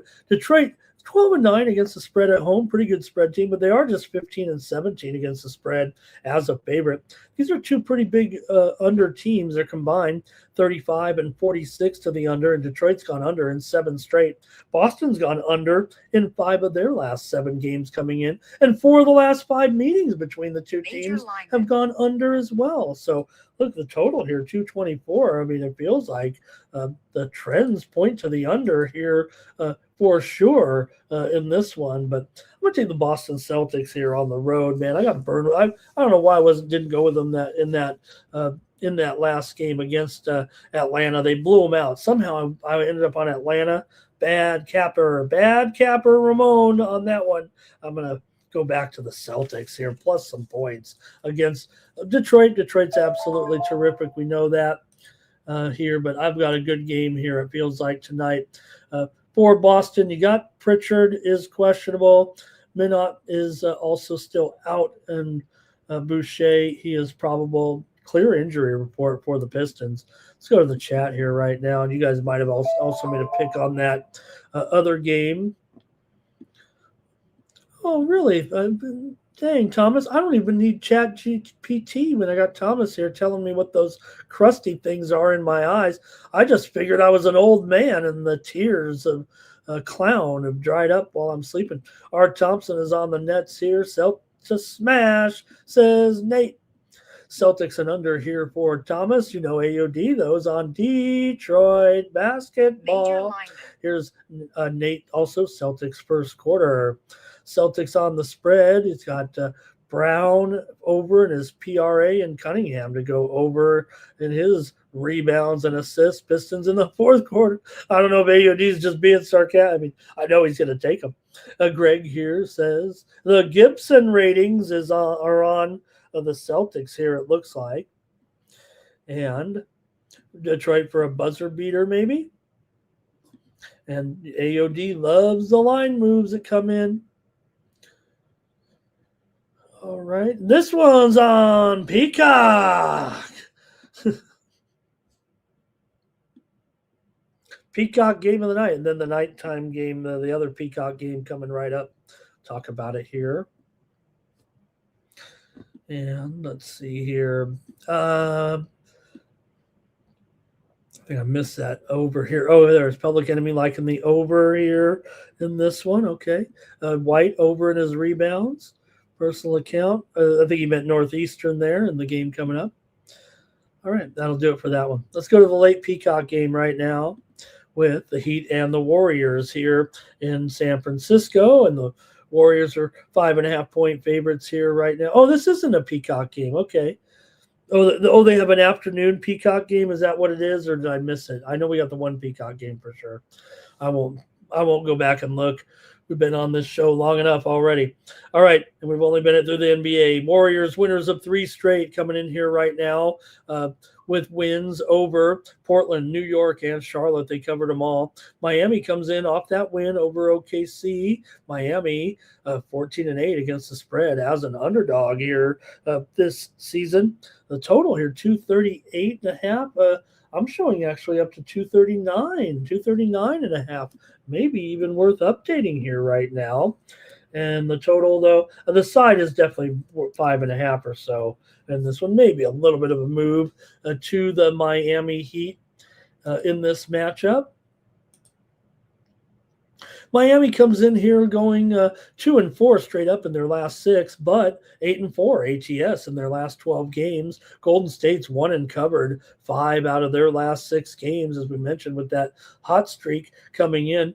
Miami, though, has won and covered 5 of the last 6 meetings between these two teams. 6 straight meetings between the two teams have gone under, although Golden State's had a few overs here of late in those games against Charlotte and the Knicks. So let's see what you got here with me in this one between the Heat and the Warriors tonight. And that'll round up the rest of the NBA schedule here. Golden State is 20-12 to the over at home. 20-12 to the over as a favorite. Miami's 13-10 to the over as a dog here. But for me, let me see. I'm going to take the under here in this one. I see it going back up here, but I'm on the under in this one between Miami and Golden State. A few comments from you, and then we'll move on to some college ball here. Personal account likes the Celtics on the money line. Thomas says Warriors and under. The Gibson ratings here has this one a blowout for the Warriors. And Thomas says that was a shocker with Miami beat the Thunder. Yeah, I took Miami in that game. That's what kind of has me like, maybe I should stick with my, that Suns Nets. Maybe I should always stick with my ratings. I end up regretting it. Warriors will run Miami out of the gym. Here's Miami on the Heat on the spread. D-Money going with the under there. And no doubt about it. We got. I think we're talking about the Butler factor in this game, right? And we'll see how JB fares. He is probable. What was going on in that last game with Jimmy Butler? Guys, they said he left the game for personal reasons. In the middle of the game, was it, or was it before the game? Did he play in the game and then leave the game? I don't know what was going on there, but he was removed from the lineup there. I don't think we ever found out, right? Was it being disciplined in that game? Did I just miss it? I don't miss too much, but all right. Heat and the old Warriors. Oh, Heat Warriors under there for Public Enemy. And there we go. Wiggins and Bam. Okay, that's it for the NBA, you guys. Thanks a lot for that. We're going to get to some college ball now. Like I said, with that first game, Fernando, I'm trying to leave the comments on the screen here. Uh, he said too many burritos. You know who is the king of the burrito, though, actually? This favorite food? Kawhi. Kawhi loves burritos. You could always, they'd say that people would go hang out at the Tacos El Gordo and wait for Kawhi to show up just to hang out with him. All right, here we go. Let's go to our college card here. I have just a few games on tap, 4 or 5 of them here. Hopefully, they're good ones. I'm going to go to the Ivy League to start us off, though. Here, I'm trying to focus on maybe the best games of the day as far as the conference standings are concerned, or impact in the standings. Here you have Yale first place at 2-1 right now in the Ivy League, taking on Yale. I'm sorry, Columbia taking on Yale. Columbia is 1-2 coming in. Yale here with Nick Townsend and company favored this one by 8.5. And the total here is currently at 150.5. Look at that. So it just goes to show you here the widely reported steam. We did report it here on the air, right? Going on the under here right now. And like I said, it went down to 152, right? When we announced it. That's the thing, right, you guys? So when I say the steam and then it's still moving. We're just fast on it, so we're telling you. Now, it doesn't always do that way. Sometimes it moves, it stopped moving, we give it to it, doesn't move anymore. But here, this one clearly has moved here to, I'll call it 151, but there's 150.5s out there. Still, the move has been to the under here in this one with Columbia and Yale. For Columbia here, they've gone just 1-5 ATS in their last 6 games overall. They've actually won 11 of their last 15 coming in here, have the Columbia Lions. For Yale here, they've won 10 of their last 12 games coming here into this one. Columbia is 12-5, but they were the beneficiaries of a very soft non-conference schedule. Look, Yale is by far and away the best team in the conference. They're still tied right now with Harvard and Penn and Dartmouth, all at 2-1. But I'm pretty sure, with Townsend, I mean, he is the player of the year in the conference, probably for sure this year. Columbia, like I said, soft schedule. They beat some weak teams: New Haven, Lowell, Boston U, Lehigh, Longwood, Fairfield, Albany. These are all teams in the 300s, and whenever they graduated up, they actually ended up losing to teams like they lost to Cal. They did beat Hofstra. That was probably their best win of the season, defeating Hofstra at home back in early December. Yale, meanwhile, has kind of alternated wins and losses here. They did lose they lost a conference game here already to Princeton on the road. That's why they're 2-1 right now. Their other losses were to Alabama and Rhode Island. So they've lost to 3 teams here, and one of them was called Alabama. So let's see what you got, though, here in this one between Columbia and Yale, that widely reported steam that came in on the under here. Yale just 2-4 against the spread at home so far this season. Yale's won 16 of their last 17 home games dating back to last year. Columbia just 1-4 against the spread versus Yale over the last 5 meetings. The teams here met last season here at Yale, and Yale won 90-64 as a 16-point favorite. So you can see how much Columbia has improved. Columbia lost at home to Yale last year, 92-88, in a closer game, that's for sure. Columbia's gone over in 8 of their last 11 coming in. Yale's had a couple of unders here of late, 3 straight unders in conference so far. So that is interesting to note that their 3 conference games have all gone under so far this season.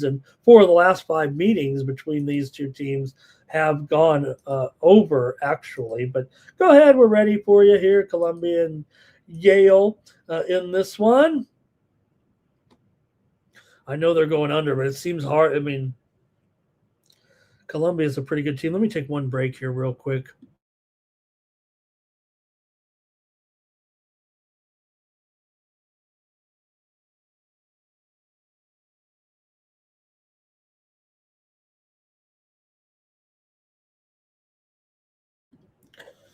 All right. I know what I'm doing with my money today is I'm going to get a pizza, an artisan, a good pizza. Okay. I'm going to go with the over here in this one. I know I just said like the three conference games for Yale have gone under, but I think this one, Columbia is playing pretty well. I know they're have the two losses, but look, they played Cornell. We talked about Cornell being, I want to say, at least a little bit, uh, uh, uh, you know, weak, I know, but they did score 104 points against them. They also scored 80 against Brown. Now, against Harvard, a pretty good team, it was 54-79. That has to be pause for concern, but Columbia was a 6.5 point favorite in that game at home, and they lost by 25. So I'm going to go over, and I'm going to fade that steam, and I'm going to go over with Columbia and Yale. I know that I'm on the show here zigging when I should have zagged on a couple games there yesterday, and it cost me here on the morning steam yesterday. I was pretty perturbed, but hey, at least we won with Florida Atlantic yesterday there. And other than that, man, we lost our double. We got swept in our double play. Wasn't happy with the college results, so kind of sticking to the algorithm here rather than going off course. Here we go with your picks here in this one. We've got the Gibson ratings here saying take Yale in this one and the under. Roberts on Yale. Roberts on the under. Yale and the under for Greg. Columbia's got no chance. Public Enemy says Yale. I got to remember to say. Greg says Columbia has no chance. I got to say everybody's name so that the AI captures it. Public Enemy says Yale in this one. And I wonder if the AI will pick this one up. Thomas says Ninja Turtle. All right. Personal account, didn't I say Northwestern? You might have. I'm sorry. Were you talking about Northwestern today? Because Northeastern is playing, and that's why I changed it. Personal account. I think I corrected you, but maybe I'm missing it there. Parma Jake's on Yale. That's it for that one.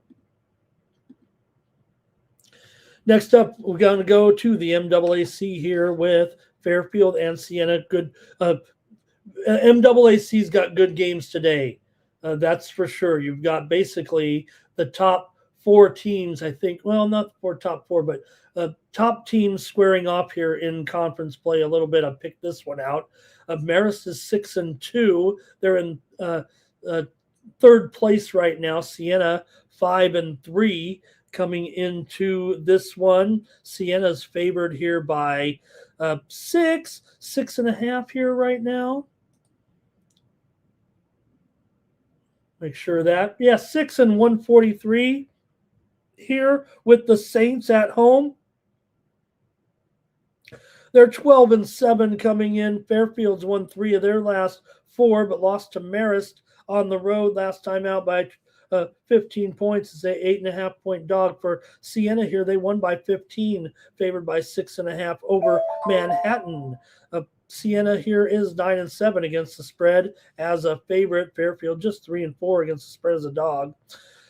Siena's a big-time under team here so far. 6-13 to the under, 4-12 to the under as a favorite for the Saints coming into this one. Siena right now comes in here also 2-6 to the under at home. Fairfield is 6-4 to the over on the road. So let's see here if you think here in this one, Fairfield's gone just 5-11 against the spread here in their last 16 games overall. They covered their first 2, but it hasn't been too good after that. Fairfield has, however, won 6 of their last 9. They've covered 4 out of the last 5 meetings with Siena. The teams met here at Siena last year. It was 68-64 Saints, but they did not cover. It was the only meeting of the season between the two teams last year. Siena's won 10 of 15 here coming in. They're also 12-4 straight up as a favorite. Fairfield 2-5 straight up as a dog. Siena just 4-3 straight up at home so far this season. Siena's gone under in 5 of their last 7, as well as part of that strong understring, and 6 of their last 6, 2-6 at home. I said to the under. Siena and Fairfield have gone over in 6 of their last 9 games coming in. So see what you got here in this one with the MAAC. Mention those standings. So Merrimack 7-1, St. Peter's is 7-1. Merrimack plays at Marist here today. St. Peter's is hosting Iona. Some steam came in on the under in that Iona St. Peter's game, dropping it down, as we mentioned, from 145 to 141.5. I think we were on the air and mentioned that. So, all right, here in this one between Fairfield and Siena. I know Siena's had a lot of unders this year. I'm going to keep rolling here with the under with Siena and Fairfield. Take your comments here maybe in this one. We've got Thomas says Fairfield and the over here. Siena for 9 legacy. The Gibson ratings here says take Siena. And also maybe under there, I think. That's what Greg did. Siena and the under. Robert here on Siena minus the points. And Public Enemy, Siena on the money line. Steam play. What do we got? Steam play here in the game between Penn and Harvard. We're not previewing this one today, but you got some steam coming in here on the over between Penn and Harvard right now. This one, take a look here. This one was 148, but the steam's coming in here in this one. Harvard's 2-1 in conference play. Penn's 2-1 in conference play. We got 4 teams tied. The top 5 teams are 2-1 right now in the Ivy League. That's just what you want with these brainiacs. The steam has taken this game over 150.5 in Penn and Harvard. That just in here to the On the Morning Steam show. All right, this might be one of the better games of the day here. Significant because of the incredible season. Oh, look, the graphic doesn't work now. Oh, well. We'll figure it out. I'll leave it like that. It doesn't matter, really. So George Washington and George Mason comes in. Battle of the Georges by George. George Mason comes in here with a 17-1 record right now. Could argue they've had a soft schedule, no doubt about it. But, hey, coming in here looking pretty good in conference play, too, right now. You look at overall here with the Patriots and currently here, 17-1, 12-0 at home. Also here, George Washington 1-2 straight up as an underdog. They are 2-1, though. However, against the spread for Mason here, their only loss was to Virginia Tech back on December the 6th. They lost on the road, 73-62, but they beat all comers. They've also beaten some top 100s. Now, that might have been their only loss, but they did beat VCU here in conference, and VCU technically I think is rated higher right now than George Mason here in the A10. Mason actually trails teams in the ratings such as St. Louis, VCU. They're kind of on par with Dayton and this George Washington team. A lot of people think this is the spot to kind of fade Mason here. You got a great player on George Washington in Rafael Castro, might be the leading candidate for Player of the Year in the league. So a good game here for sure, with Mason favored by 3. And the total here is down to 2, actually. 2 and 152.5. Let's get a little creative here.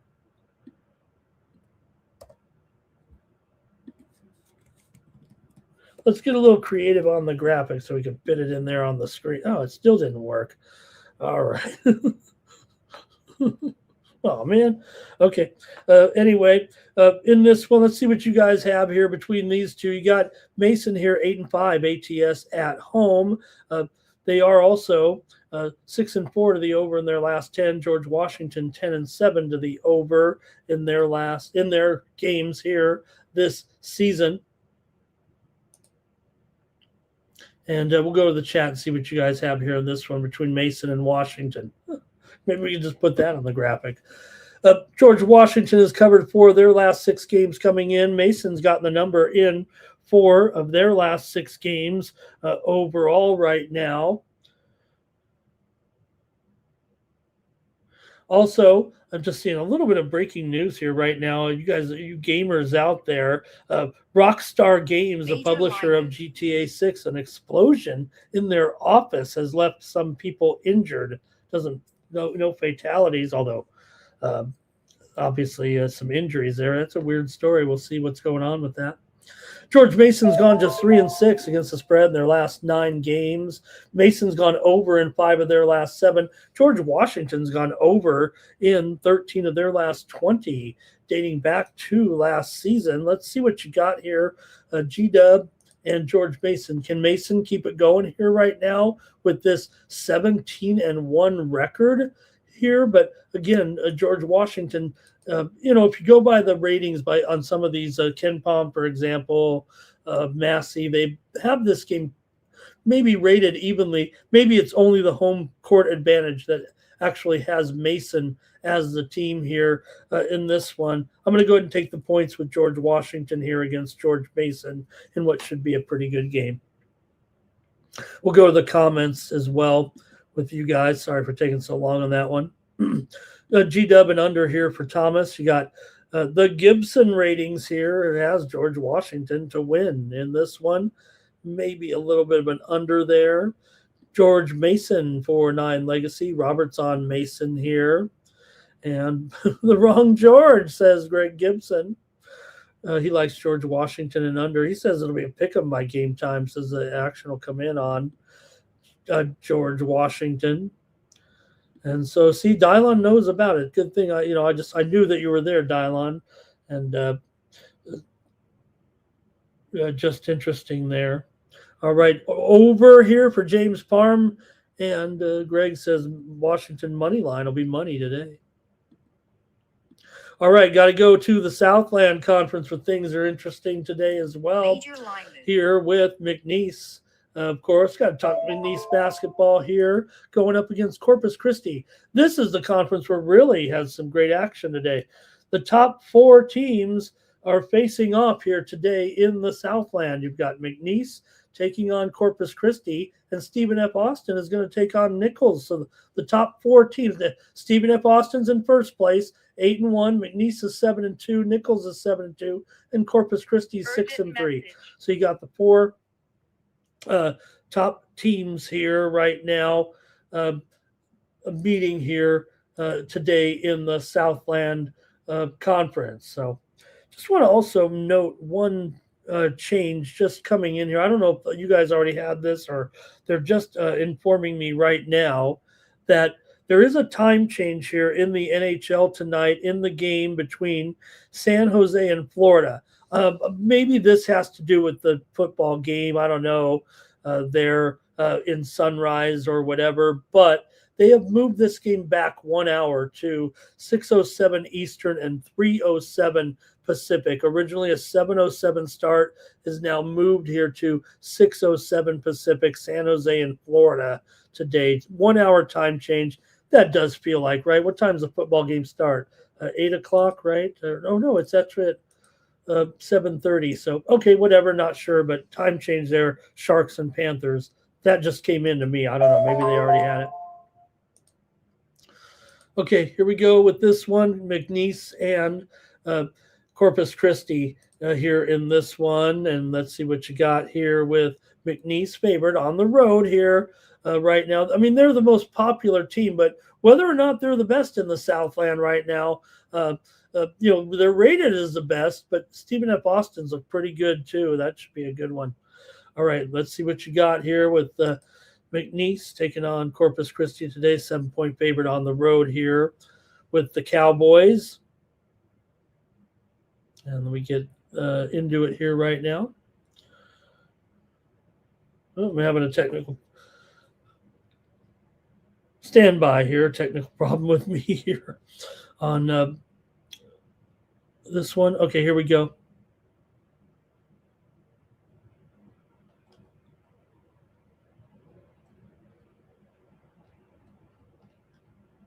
Okay. Stand by here. I'm just having a little, my computer is totally frozen here. I don't want to, this one I needed my notes on, obviously, uh, with the game here. So, duh. All right. My one game from the added board. I think that was the problem here. My one, and I have it out of turn, don't I? Do I have it out of rotation here a little bit? Maybe that's what it was. Okay, McNeese comes in here 14-4. They had their winning streak snap last time out with the loss to Rio Grande Valley, 79-76. A big loss there actually for McNeese. They were 9.5-point favorites on the road. For Corpus Christi here, they're coming in off a couple of wins over East Texas A&M and Southeast Louisiana. McNeese is just 2-5 against the spread on the road. I mean, they're going to be overrated all the time. It feels like, but Corpus Christi just 1-2 against the spread. Oh, there. Now my time change comes up here on the service anyway. For Corpus Christi, they are 6-1 straight up at home. McNeese is just 2-4 straight up on the road, but should be noted that their losses here. They lost at Rio Grande Valley, but they lost to Michigan on the road. Did lose to Incarnate Word in the opener. That's why they have 2 losses, and they also lost to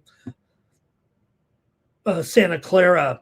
So let me hear from you guys here in this one. I pretty much botched this one up, but I'll hear from you in the chat right now with McNeese taking on Corpus Christi here tonight. Hey, that's why you're here on the morning, Steve. I know on the weekends we just kind of blow by it, but we got to take a look at some of these teams week in and week out here, don't we? And I'm sorry I messed up the time on this one. Messed up the time there. I think McNeese is still going to take down this game today against Corpus Christi, but I'm not sure about that number. I'm going to take the under in this one as my official play here on the show at 141.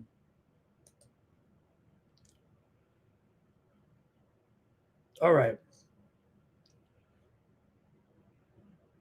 Yeah, it's down to 139. Okay, I knew it. I was way off on this one because this was on the added board today, and my sheet's a little screwed up because of the holiday, I think. 139.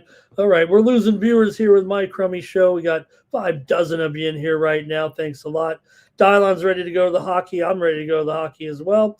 Greg says the Gibson ratings here likes Corpus Christi and the over. That's what Thomas is on as well, Corpus Christi and the over. And I'm always late, Thomas. You know that. And let's see here, McNeese for personal account plus the points, and that is. Oh, I got one more here in college basketball, real quick, if I may. Then we'll get to that hockey for Dylon, and we've got. Here, Montana State taking on Northern Colorado. A good one here in the Big Sky right now with this matchup. You have here good teams going at it here with Montana State and Northern Colorado in a big game here in the Big Sky tonight. Take a look at the Big Sky standings here currently. Montana State 4-1, just one game back behind Montana State. Northern Colorado, look, they've got a good rating. They just have been really unfortunate to play some of the tougher teams in the Big Sky so far. They're actually 1-5 in conference play here, but they've lost to some of the better teams so far in conference play. These two have already met the first meeting as well, so it could be considered revenge as Montana State was able to get the win 89-75 in the first meeting between these two teams. So you do have here Northern Colorado. They're still 11-8 despite losing 5 conference games, including 3 in a row here to Weber, Portland State, and Sacramento. Montana State, meanwhile, comes in off of a win over Montana, 76-67 as a 5.5-point favorite. So I'll take your pick here in this one with Montana State and Northern Colorado. Boy, I'm glad this college basketball segment's over, though. Kind of botched this one up, it feels like, here a little bit. All right, I'll take your picks here in the chat in this one. Here we go. Thanks, you guys, for bearing with me. Here's Power Critters here today. Going to take Montana State, Thomas Montana State, and the over. The Gibson ratings here calls for a Montana State cover, and it looks like an over there. 9 Legacy, Montana State on the spread. Public Enemy, Montana State money line. All right. Hey, that widely reported steam did come in on the under here in this one. That's what I'm going to do. I'm taking the under I'll chase that steam here at 155. I think it's even a little bit lower than that right now. It is at 152.5. So, hey, you're going to get burned chasing kind of steam like that. I'll even change the line here on the screen. But I'm still going to take the under here after the 2.5 point move. Now, not going to go against the ratings there. Okay, that's enough for college basketball. Ugh. Okay, let's go to hockey here for tonight. We've got a big card here with 10 games on the ice here tonight. Let's start it off with, those Sabres taking on the Canes here on the road. How about the Sabres, man? What a run for these guys right now. Yeah, okay, so they may have given 1 or 2 back here recently, but we're not going to fault them here. They have lost 2 of their last 4 coming off that loss to the Wild, 5-4 there on Saturday. Carolina's won 2 in a row over Florida and New Jersey coming into this one. Still got to lay a couple of bucks here. I don't know if I'm going to like this with the text there. I don't like what it does to the graphic, but oh well.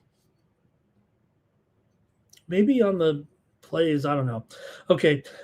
Anyways, you do have the Hurricanes here, a $2 favorite. Actually, they're down to about $1.80, $1.85 right now. So, yeah, got to have some take back on these Buffalo Sabres right now. The way things are going, nobody's thinking that they're just going to go into the tank here all of a sudden. We got to consider them for real here, don't we? At least get to the playoffs here. They won't blow it from here. For Buffalo here, they won 15 of their last 18 games coming in. They've also won 8 of their last 9 games on the road. Now, Carolina has won 14 of the last 20 meetings, but of course they have between these two teams. Carolina's won 6 of their last 8 overall. Carolina's won 12 straight meetings at home against the Buffalo Sabres here. Sabres have gone over in 7 straight. And Carolina's gone over in 5 of their last 6 games coming into this one. Total's pretty big there, 6.5 over. But I don't know, all these games right now, I mean, feels like we're seeing the goals. We're seeing them 3-3, a lot of 3-3 action right there. And so let's hear from you guys in the chat between Buffalo and Carolina here, man. I want to take Buffalo again. It's just that their puck line, it feels like is so high. Might just have to go with the money line. Probably could go with +1 there a little bit, but I don't know. At $+1, the puck line's -$1.50. I'm gonna go ahead and take Buffalo on the puck line just to be on. Look, we had a pretty good. Let's see what we do yesterday on the 3-game card there. We had the Lightning yesterday with the Stars on the show, but that was really it. So I'm going to try Buffalo. I'll take them on the puck line here against the mighty Canes, but I could see myself sprinkling the money line here a little bit. Let's see what you guys got in the chat in this one as we're underway here in the hockey. All right. Hey, Bill Eagle Flyers here for the hockey segment. Canes, Avs, Panthers, Jets, Knights, parlay. And he's got parlay with Svechnikov, Dorofayev, and Nelson for the 2 points. Great. Yeah, but you got it, Power Critter, right? Don't always chase it. Come on, you got to fade it sometimes. And Thomas says, I don't even think 200 makes sense in this game with the way Buffalo's playing right now. The Gibson ratings have the Sabres to win outright in and over. And 9 Legacy says he got the Hurricanes. Oh, but he's got Buffalo. He's got 9 Legacy's on Buffalo on the money line, and he says he got a good price, I think. Philly Eagle Flyers on the over here. Public Enemy says you got to go with the Canes in this one. He says the books want you to take the Sabres, but I think he says, but I'm not. Canes win. Okay, got it.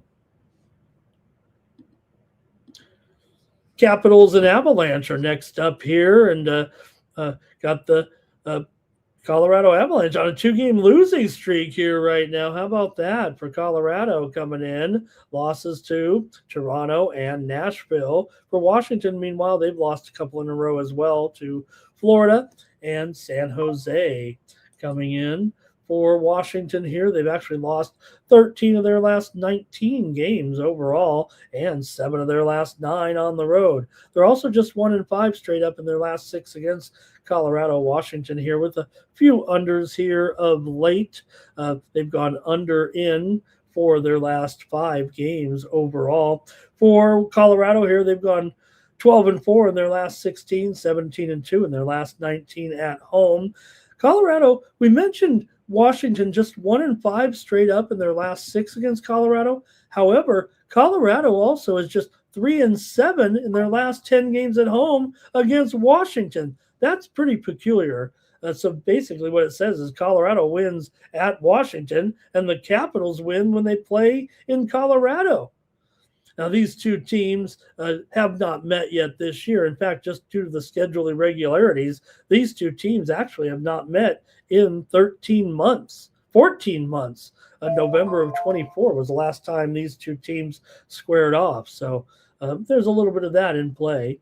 Colorado's gone over in 7 of their last 10 games coming into this one. Capitals, look, Colorado, one of the few teams that I think they're the only team that has a positive record as a puck line favorite. But Washington, 11-4 as a puck line underdog. I'm sure they're going to be able. I think they'll be able to hang here and keep this one probably within a goal. But let's see what you have here with Washington and Colorado here in Denver tonight. I'll go to the chat here in this one. We've got here. All right. Dylon says the Sabres look pretty good here with their streak, but it could be a trap line. The Gibson rating says he's got 4-3 Colorado. The truth is here today. Hello to the truth. What was that poignant comment, the truth, that I said you made there yesterday? Was it during the football broadcast? The truth came in with a really sharp take. I can't remember what it was there. Made me think, though. Nine Legacy says Capitals money line. Avalanche on 3 straight losses after this. Robert's on the Capitals here on the puck line as well. All right. I'm with you guys. I'm going to take the Caps here, I think, on the puck line in this one. I might be on the premium total here today. So give me the Caps on the puck line here in this one. And both are trending down. But, yeah, you'll figure the Avalanche still come with it eventually, don't they? All right, next up.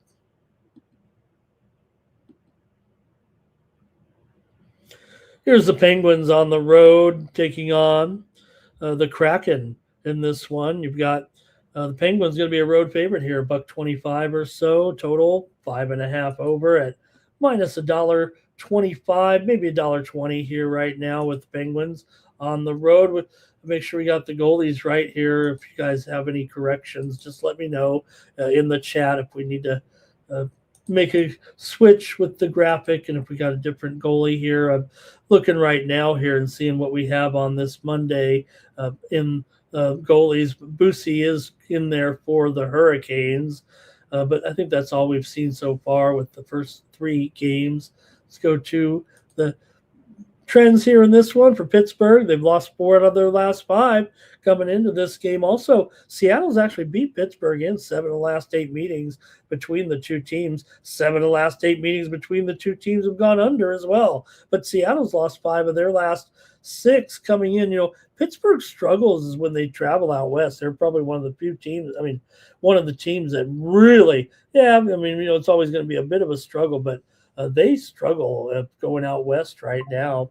For Seattle here, they've gone under, and for their last 5 at home, they actually struggle when they play the Eastern Conference teams on the road, even sometimes at home right now. But let's see what you have here with Pittsburgh taking on Seattle here tonight. Seattle's actually lost 3 in a row coming in right now to New Jersey, Boston, and Utah. Pittsburgh, meanwhile, coming in off of a loss to Columbus. They did beat Philadelphia before that. Pittsburgh's 11-7 on the road this year. Seattle 10-7 at home. Let's see what you like in this one between the Penguins and the Kraken here on Monday night or Monday afternoon, 5 Eastern, 2 Pacific. It's a day game here for sure in Seattle. I like the Penguins on the road to win this one, actually, over the Kraken. Give me the Pens here as a favorite. And we'll go to the chat a little bit here and see what you've got.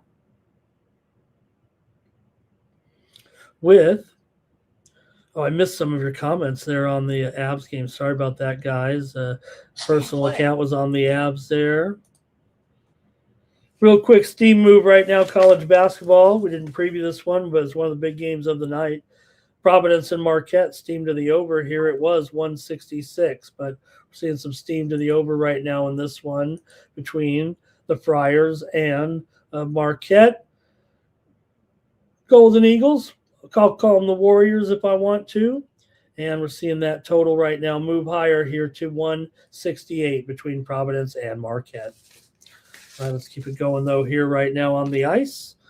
Dylon's on the Avalanche Live there. Once the game goes, see what happens.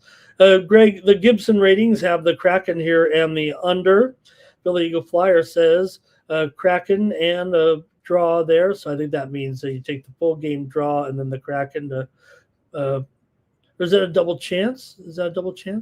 The Penguins were bad on the shootout, says Power Critter here. How many losses do they have? 11? 11, that's, yeah. But he'll take the Penguins here, it looks like. Robert's on the Kraken here, 9 legacies on the Penguins. Robert is also on the under in this one. Here's another one. Hey, Nasty Nate likes the Friars in that basketball game to get it done. And Irish King here says, take the money line with Crosby on an ATG here for the Penguins. Thanks a lot, Irish King. Let's move on to the next one here with the Sharks taking on the Panthers tonight. I think we did see some injury note come in here just within the last couple of minutes that I think has actually affected the line, because I'm showing right now that Panthers here. Oh, no, this was the time change one. That's right. They're still down to at least $1.75 though here right now are the Panthers, and the total 6.5 over 15 there still feels like okay with the Sharks coming in here.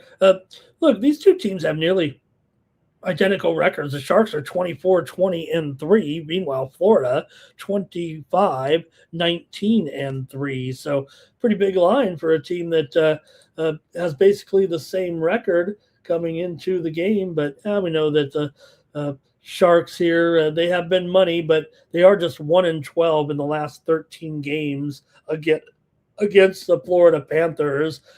Sharks have won 7 of their last 10 and also 4 of their last 5 on the road. Florida's won 6 straight meetings at home against the Sharks. San Jose's gone over in 9 of their last 11 games coming in. Florida's gone over in 4 of their last 5 and also in 5 of their last 7 games at home. Florida's 19-14 to the over as a favorite. Also 14-9 at home overall. 4 of the last 6 meetings between the two teams have gone under here, but again, for the most part, we've seen these two teams kind of in a heavy over mode, but I don't know. This one, remember the time change here, 6:07 Eastern, 3:07 Pacific. Who am I kidding? I've got the over in this one with San Jose and Florida here tonight. I'm on the over in this one with Askarov and Bob in the pipes. And let's see what we've got here from the chat. All right, it's going to be all right. Irish King here says Florida puck first period and team total over. Public Enemy is on the Penguins. I think Trevor might be on the over here as well. Power Critter looks like he likes the Sharks. Celebrini for an anytime goal for Irish King. Hello to Tex Styles. Great to see Tex in the chat. Man who knows his way around a piece of fabric. And also Public Enemy liking the Sharks on the money line here.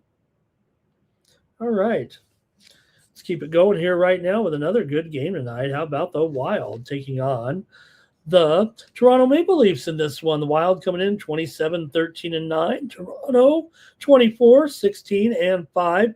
Both teams a little bit struggling, though, here. Minnesota just snapped a 3-game losing streak with a win over Buffalo on the road, 5-4. Meanwhile, Toronto got a win over Winnipeg to snap a 2-game slide.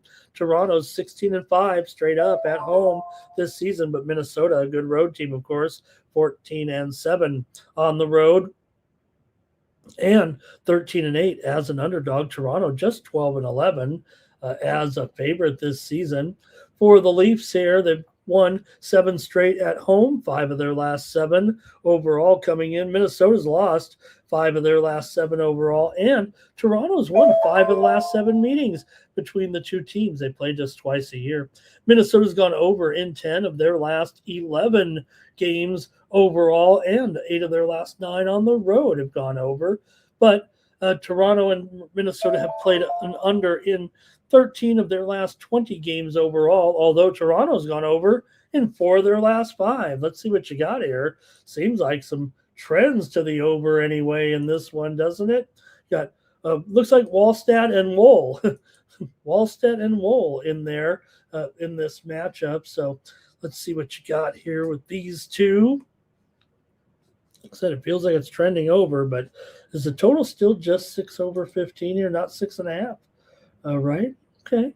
Oh, this one is the game now. Look, there's been a little bit of movement here. I think we did see some update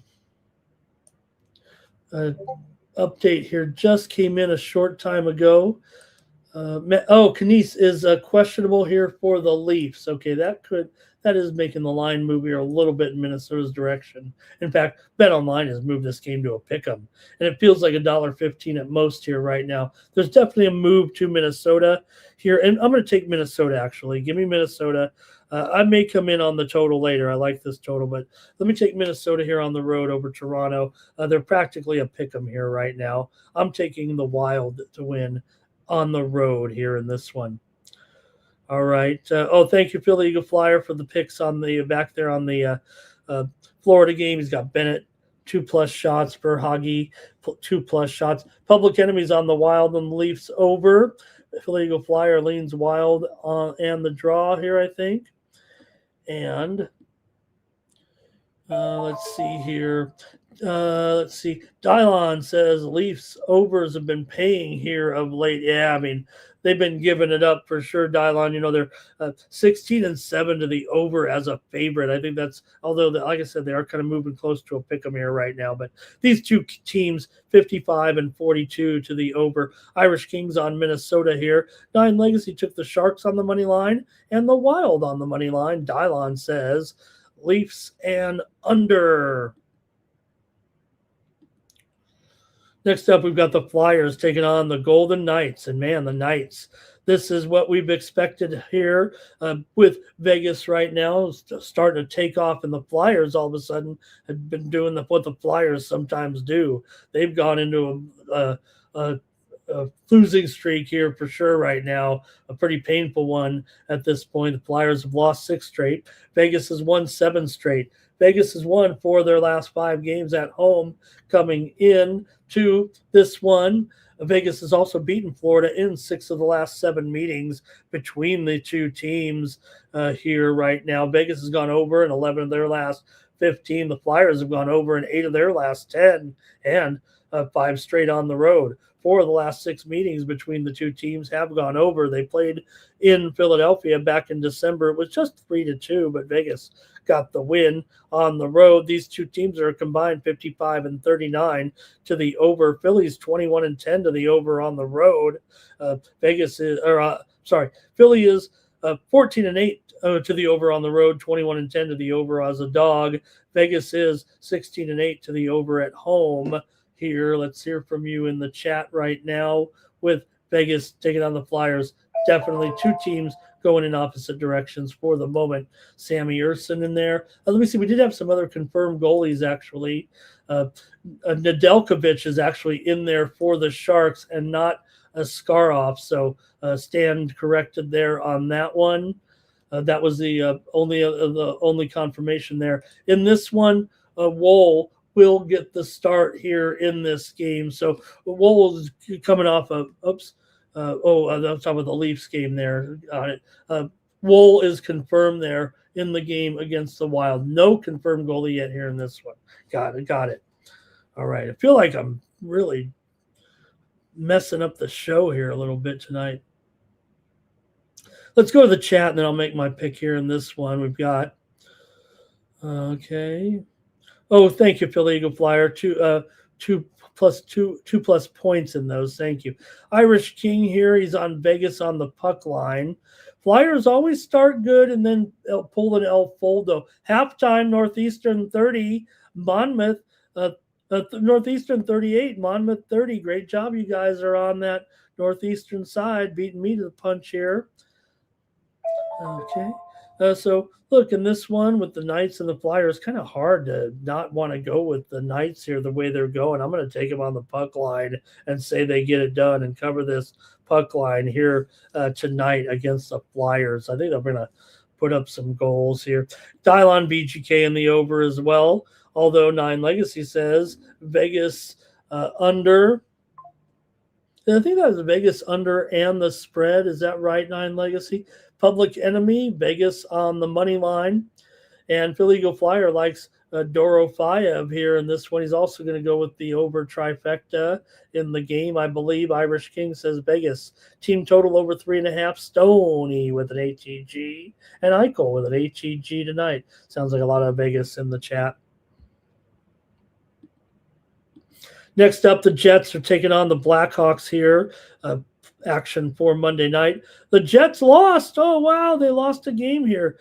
Talk about streaky, right? The Jets had that massive losing streak. Then they got on a big winning streak, but they lost last time out to Toronto at home 4-3. Chicago, meanwhile, on a 3-game losing streak with losses to Edmonton, Calgary, and Boston. Winnipeg is 16-13 as a favorite. Chicago 19-26 as an underdog. Check out some of the numbers here with these two teams here tonight with the Jets on the road. They've actually beaten the Blackhawks in 6 straight meetings between the two teams. Winnipeg's won 4 out of their last 5, but have lost 9 of their last 10 on the road, actually. Chicago here has lost 4 of its last 5 and have also lost 8 of their last 11 on the home ice here. 7 of the last 10 meetings between the two teams have gone under, but Winnipeg's gone over in 9 straight, mostly because they've been struggling defensively, giving up a lot of goals. Chicago just 1-6 straight up in their last 7 games at home against Winnipeg. They struggle against Winnipeg. So whatever you want to think maybe about that losing streak that Winnipeg was on, now they're all of a sudden picked up some wins here. They did, like I said, lost last game, but definitely picked up some wins here of late. So these two teams, let's see here, they did meet back in October. 6-3, Winnipeg got the win in that one at home. Let's go to the chat in this one. Winnipeg and Chicago here tonight in the Windy City. And we'll see after what happened last night in Chicago here. Hey, I'm going to take the under in this one between Winnipeg and Chicago tonight at look, it's 5.5 over 20. Is that right there?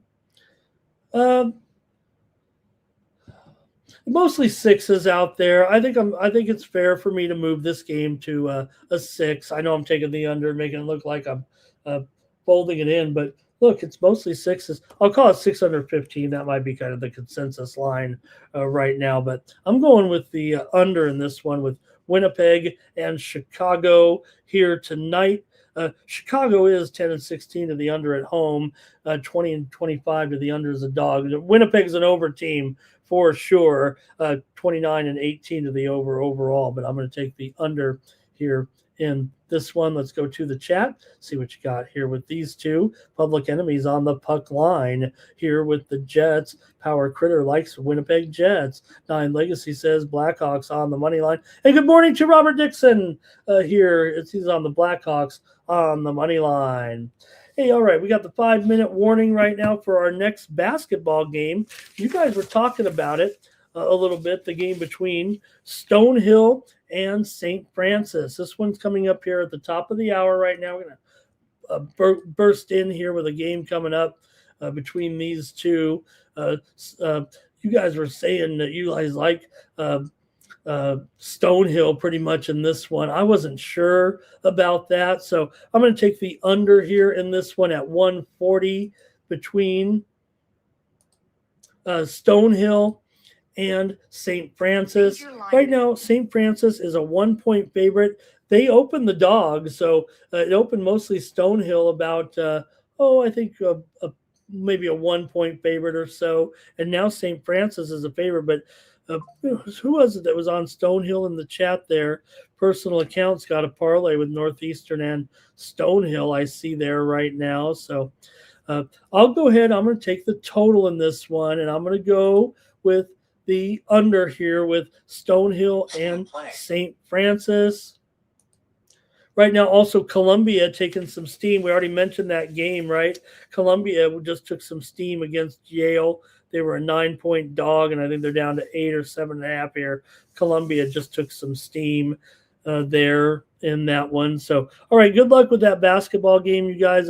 Again, under the 5-minute warning here right now for the matchup between Stonehill and St. Francis live college basketball coming up here at the top of the hour here on our holiday here. And that one, that game actually, I believe you can go to the team's individual website if you want to watch that one. I actually don't think it has any actual coverage actually in that game. So good luck to you guys in that one. Let's get back to the hockey here.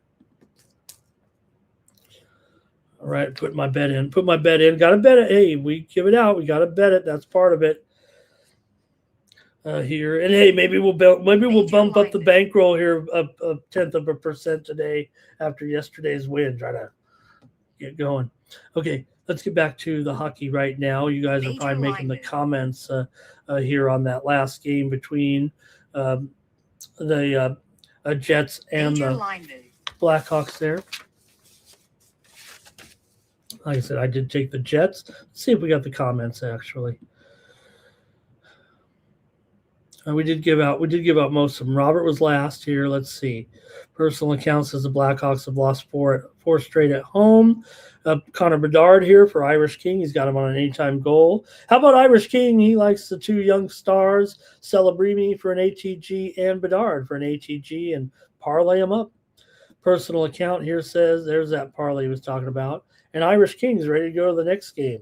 He's got Calgary Moneylines. So let's fire it up with the Devils taking on the Flames here in Calgary. Got the Devils here, minus $1.25 or so on the road with Jake Allen here, I believe, in goal today, going up against Wolf here. I will say also this, Knight is likely to start in the game against the Blackhawks. Nothing confirmed here with the starters in net between the Devils and the Flames, but New Jersey comes in here just 2-5 right now in their last 7. They've also lost 11 of the last 14 matchups with Calgary. How about that? Calgary's won 10 of the last 13 at home against New Jersey as well. They've won 10 of their last 13 at home overall, ironically enough. New Jersey's gone under in 13 of their last 17. They've gone under in 8 of their last 12 on the road. Calgary's gone under in 4 of their last 6, although Calgary and New Jersey have gone over in 7 of their last 10 meetings coming into this one. Let's hear from you in the chat as New Jersey takes on Calgary. Calgary winners of 2 in a row here right now, including a road game at Chicago, 3-1. They did beat the Islanders at home, 4-2. New Jersey, meanwhile, snapped a 2-game winning streak when they lost to Carolina 4-1 at home last time out. These two teams have not yet met this season, but Calgary has won the last 3 meetings between the two teams overall. Calgary at home here, a little bit of plus money. Let's see what you got in the chat with this matchup. New Jersey here on the road. This is a bit of definitely a tough spot for New Jersey here. A little bit of a lost place, if you know what I mean. between these two. So let's see what you got here. Like I said, it feels like a lot of unders between these two right now, but I don't know. I don't know here with a total at 6, under 20. Let me go to the chat and see what you guys have here in this one. Okay, we've got here Calgary. There it is. We already knew that. Calgary on Irish King. And Flames on the money line here for 9 Legacy. Flames spot says Power Critter. And Calgary, what are they getting? What? Calgary's getting a new arena there, huh? All right. And Robert, I don't know if I knew about that. All right. They're going to move the rodeo in the, they need a new arena for the rodeo, right? They're not going to. All right, here we go. We got Robert here on the Devils. Flames and draw for Philly Eagle Flyer. I think you explained that to me, Philly Eagle Flyer. That means a full game draw, right? And then Flames to win it. Power Critter lean to the under. Public Enemy Devils money line. Dylon says the Devils are a bad record against these Flames. Man, I'm going to go a little bit contrarian here. I think I'm going to take the over tonight between the Devils and the Flames. 2 more here on the ice. Thank you for being with me here on the Morning Steam, spending almost 3 hours with you here on our sports betting discussion. And take a look here at the Rangers and the Ducks here in this one, with the Rangers here in Anaheim with Quick in the expected in the net tonight, and possibly Dostal here in this one. See what you got with these two. Rangers just snapped a losing streak last time out with a win, 6-3 at Philadelphia. Now they come all the way out here to Anaheim for this one. For the Ducks, they're on a 3-game winning streak again. So, yeah, they gave a lot back with that losing streak for sure, but they beat Dallas and then they beat the Kings twice. So, look, Anaheim's still 14-8 at home this season, but the Rangers, again, they're a great road team, a good road team, 16-9. They're still 21, 22, and 6 overall. That's good for last place in the Metro. Meanwhile, Anaheim hanging in there, tied for third in the Pacific, in a 4-way tie for third right now. Anaheim, LA, San Jose, and Seattle all tied for third. Anaheim's 11-2 to the over as a favorite this season, 15-8 to the over at home, 31-17 to the over overall. We know they're a big over team, but the Rangers are a little bit of an under team, 21-28 to the under, but 14-13 to the over on the road and 13-12 to the over as a dog. I know those are inconsequential numbers. They're basically 50-50. But considering that they are mostly an under team at home, I think that shows that they do go over on the road. And we know Quick, hey, he's back in LA. He's back in LA at least. What can you say about that? But and I think we'll. I'm sure they play the Kings here, don't they, coming up? I didn't check, but still, he's having to be used quite a bit because of the injury currently to Igor. So see what you got here in this one with the Rangers taking on the Ducks here tonight in Anaheim. Rangers have won 14 of the last 20 meetings between the two teams, but Rangers have lost 5 of their last 6. Anaheim's lost 9 of their last 12. Anaheim's gone over in 11 of their last 15 and 11 of their last 14 at home, in addition to that streak as a favorite to the over as well. Kind of hard to probably not go with the over here in this one. Anaheim always goes over against Eastern Conference teams this season.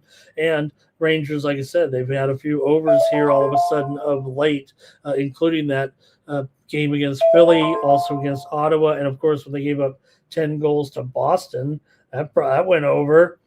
So let's see what you got here in this one with Quick and Dostal here. Man, I do like Anaheim in this game, but got to take the over here in this one with that incredible mark for Anaheim at home. 11-2 to the over as a favorite. Not at home. 11-2 to the over as a favorite. All right, here we go. With your picks in the chat right now. All right.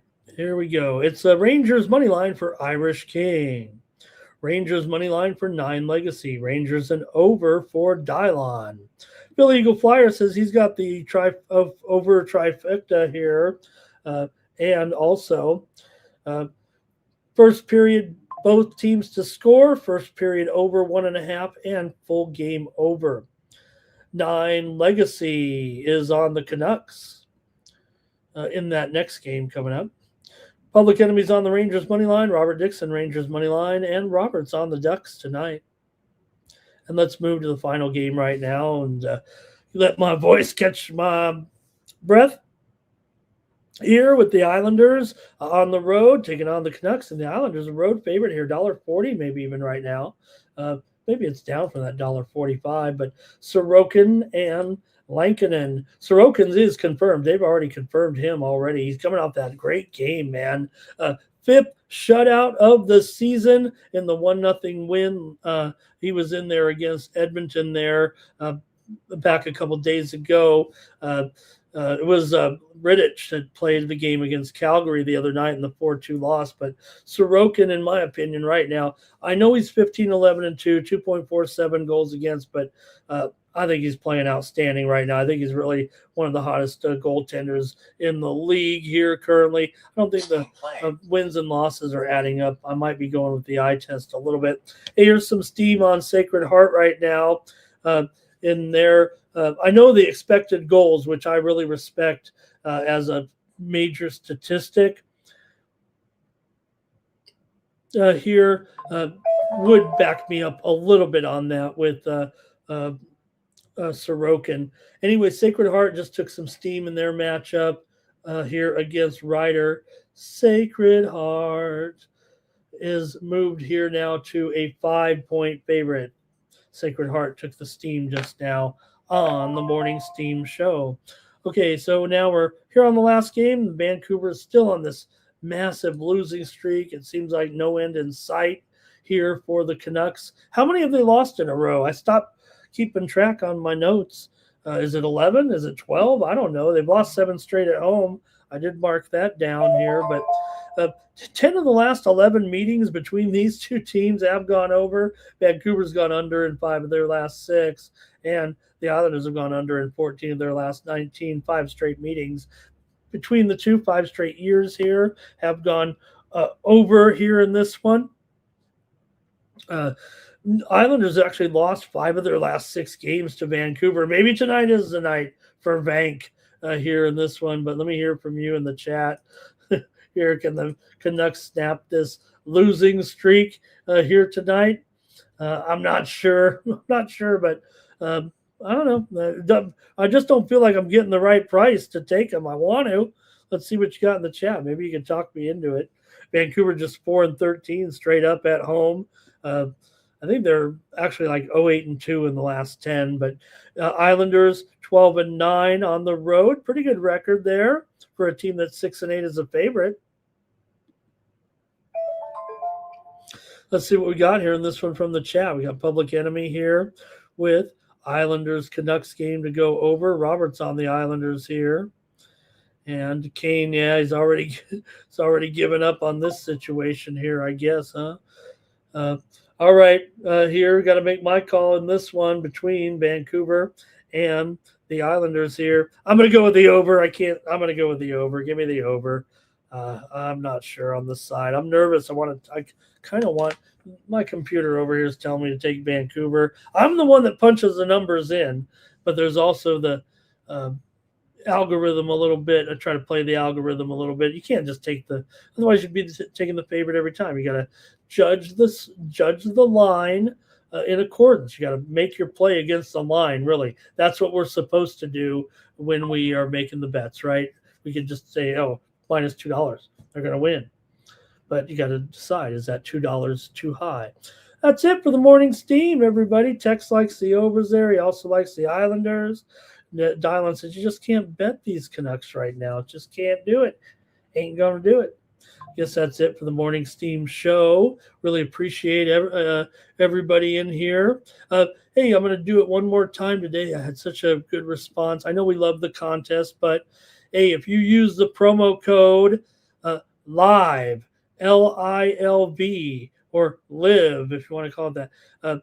1 free week of plays from me. Use the promo code LIVE to get 1 free week of plays from me over at winnable.com. Also, don't forget to sign up for the free picks over there. After all, we did have a 65-1 winner this weekend on that golfing on the golf tournament. So why not at least get the free plays there and see what I'm up to here each day over at winnable.com. You're going to get my premium picks over there. We had that free winner here this week with got her up 65-1. Gave it out there on the Winnable app. So that's what you're going to want to do to check me out over at winnable.com/Ramon.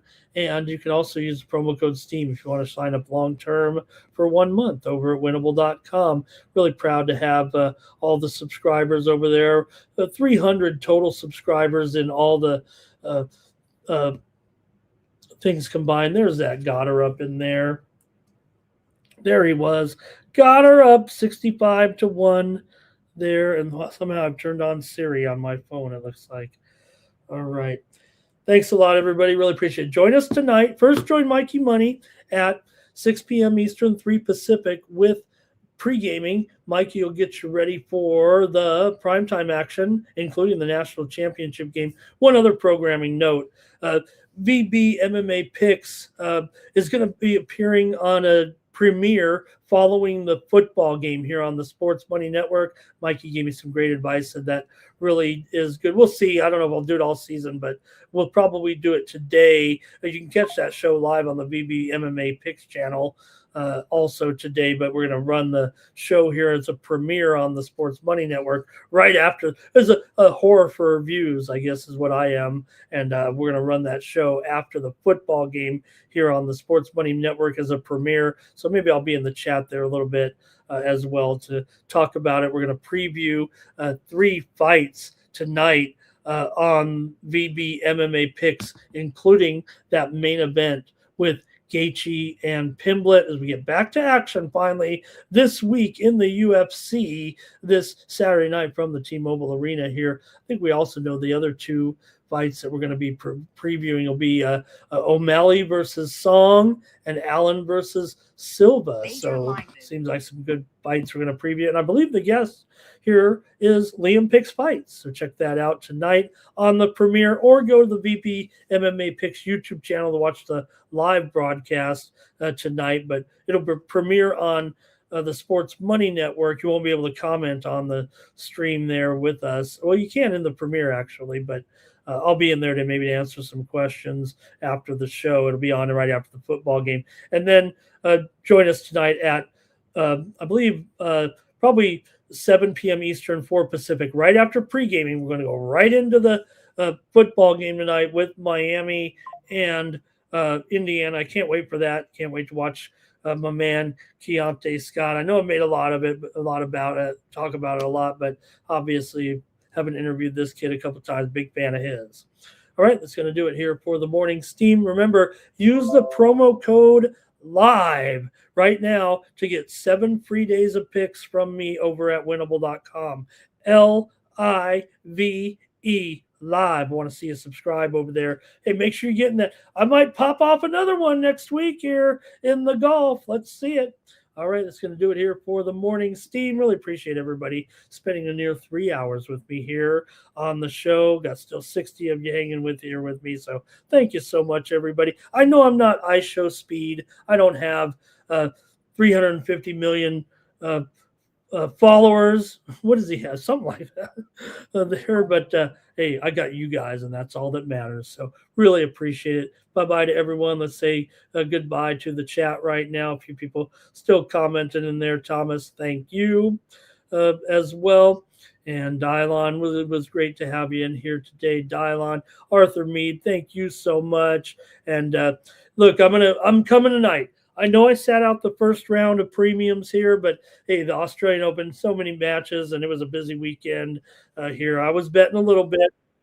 I feel okay to come in now here in the second round, I think, tonight with some plays. So I'll go with some public plays here. Seems like I make a million plays, right? Dime a dozen, but I actually do try to pick my spots.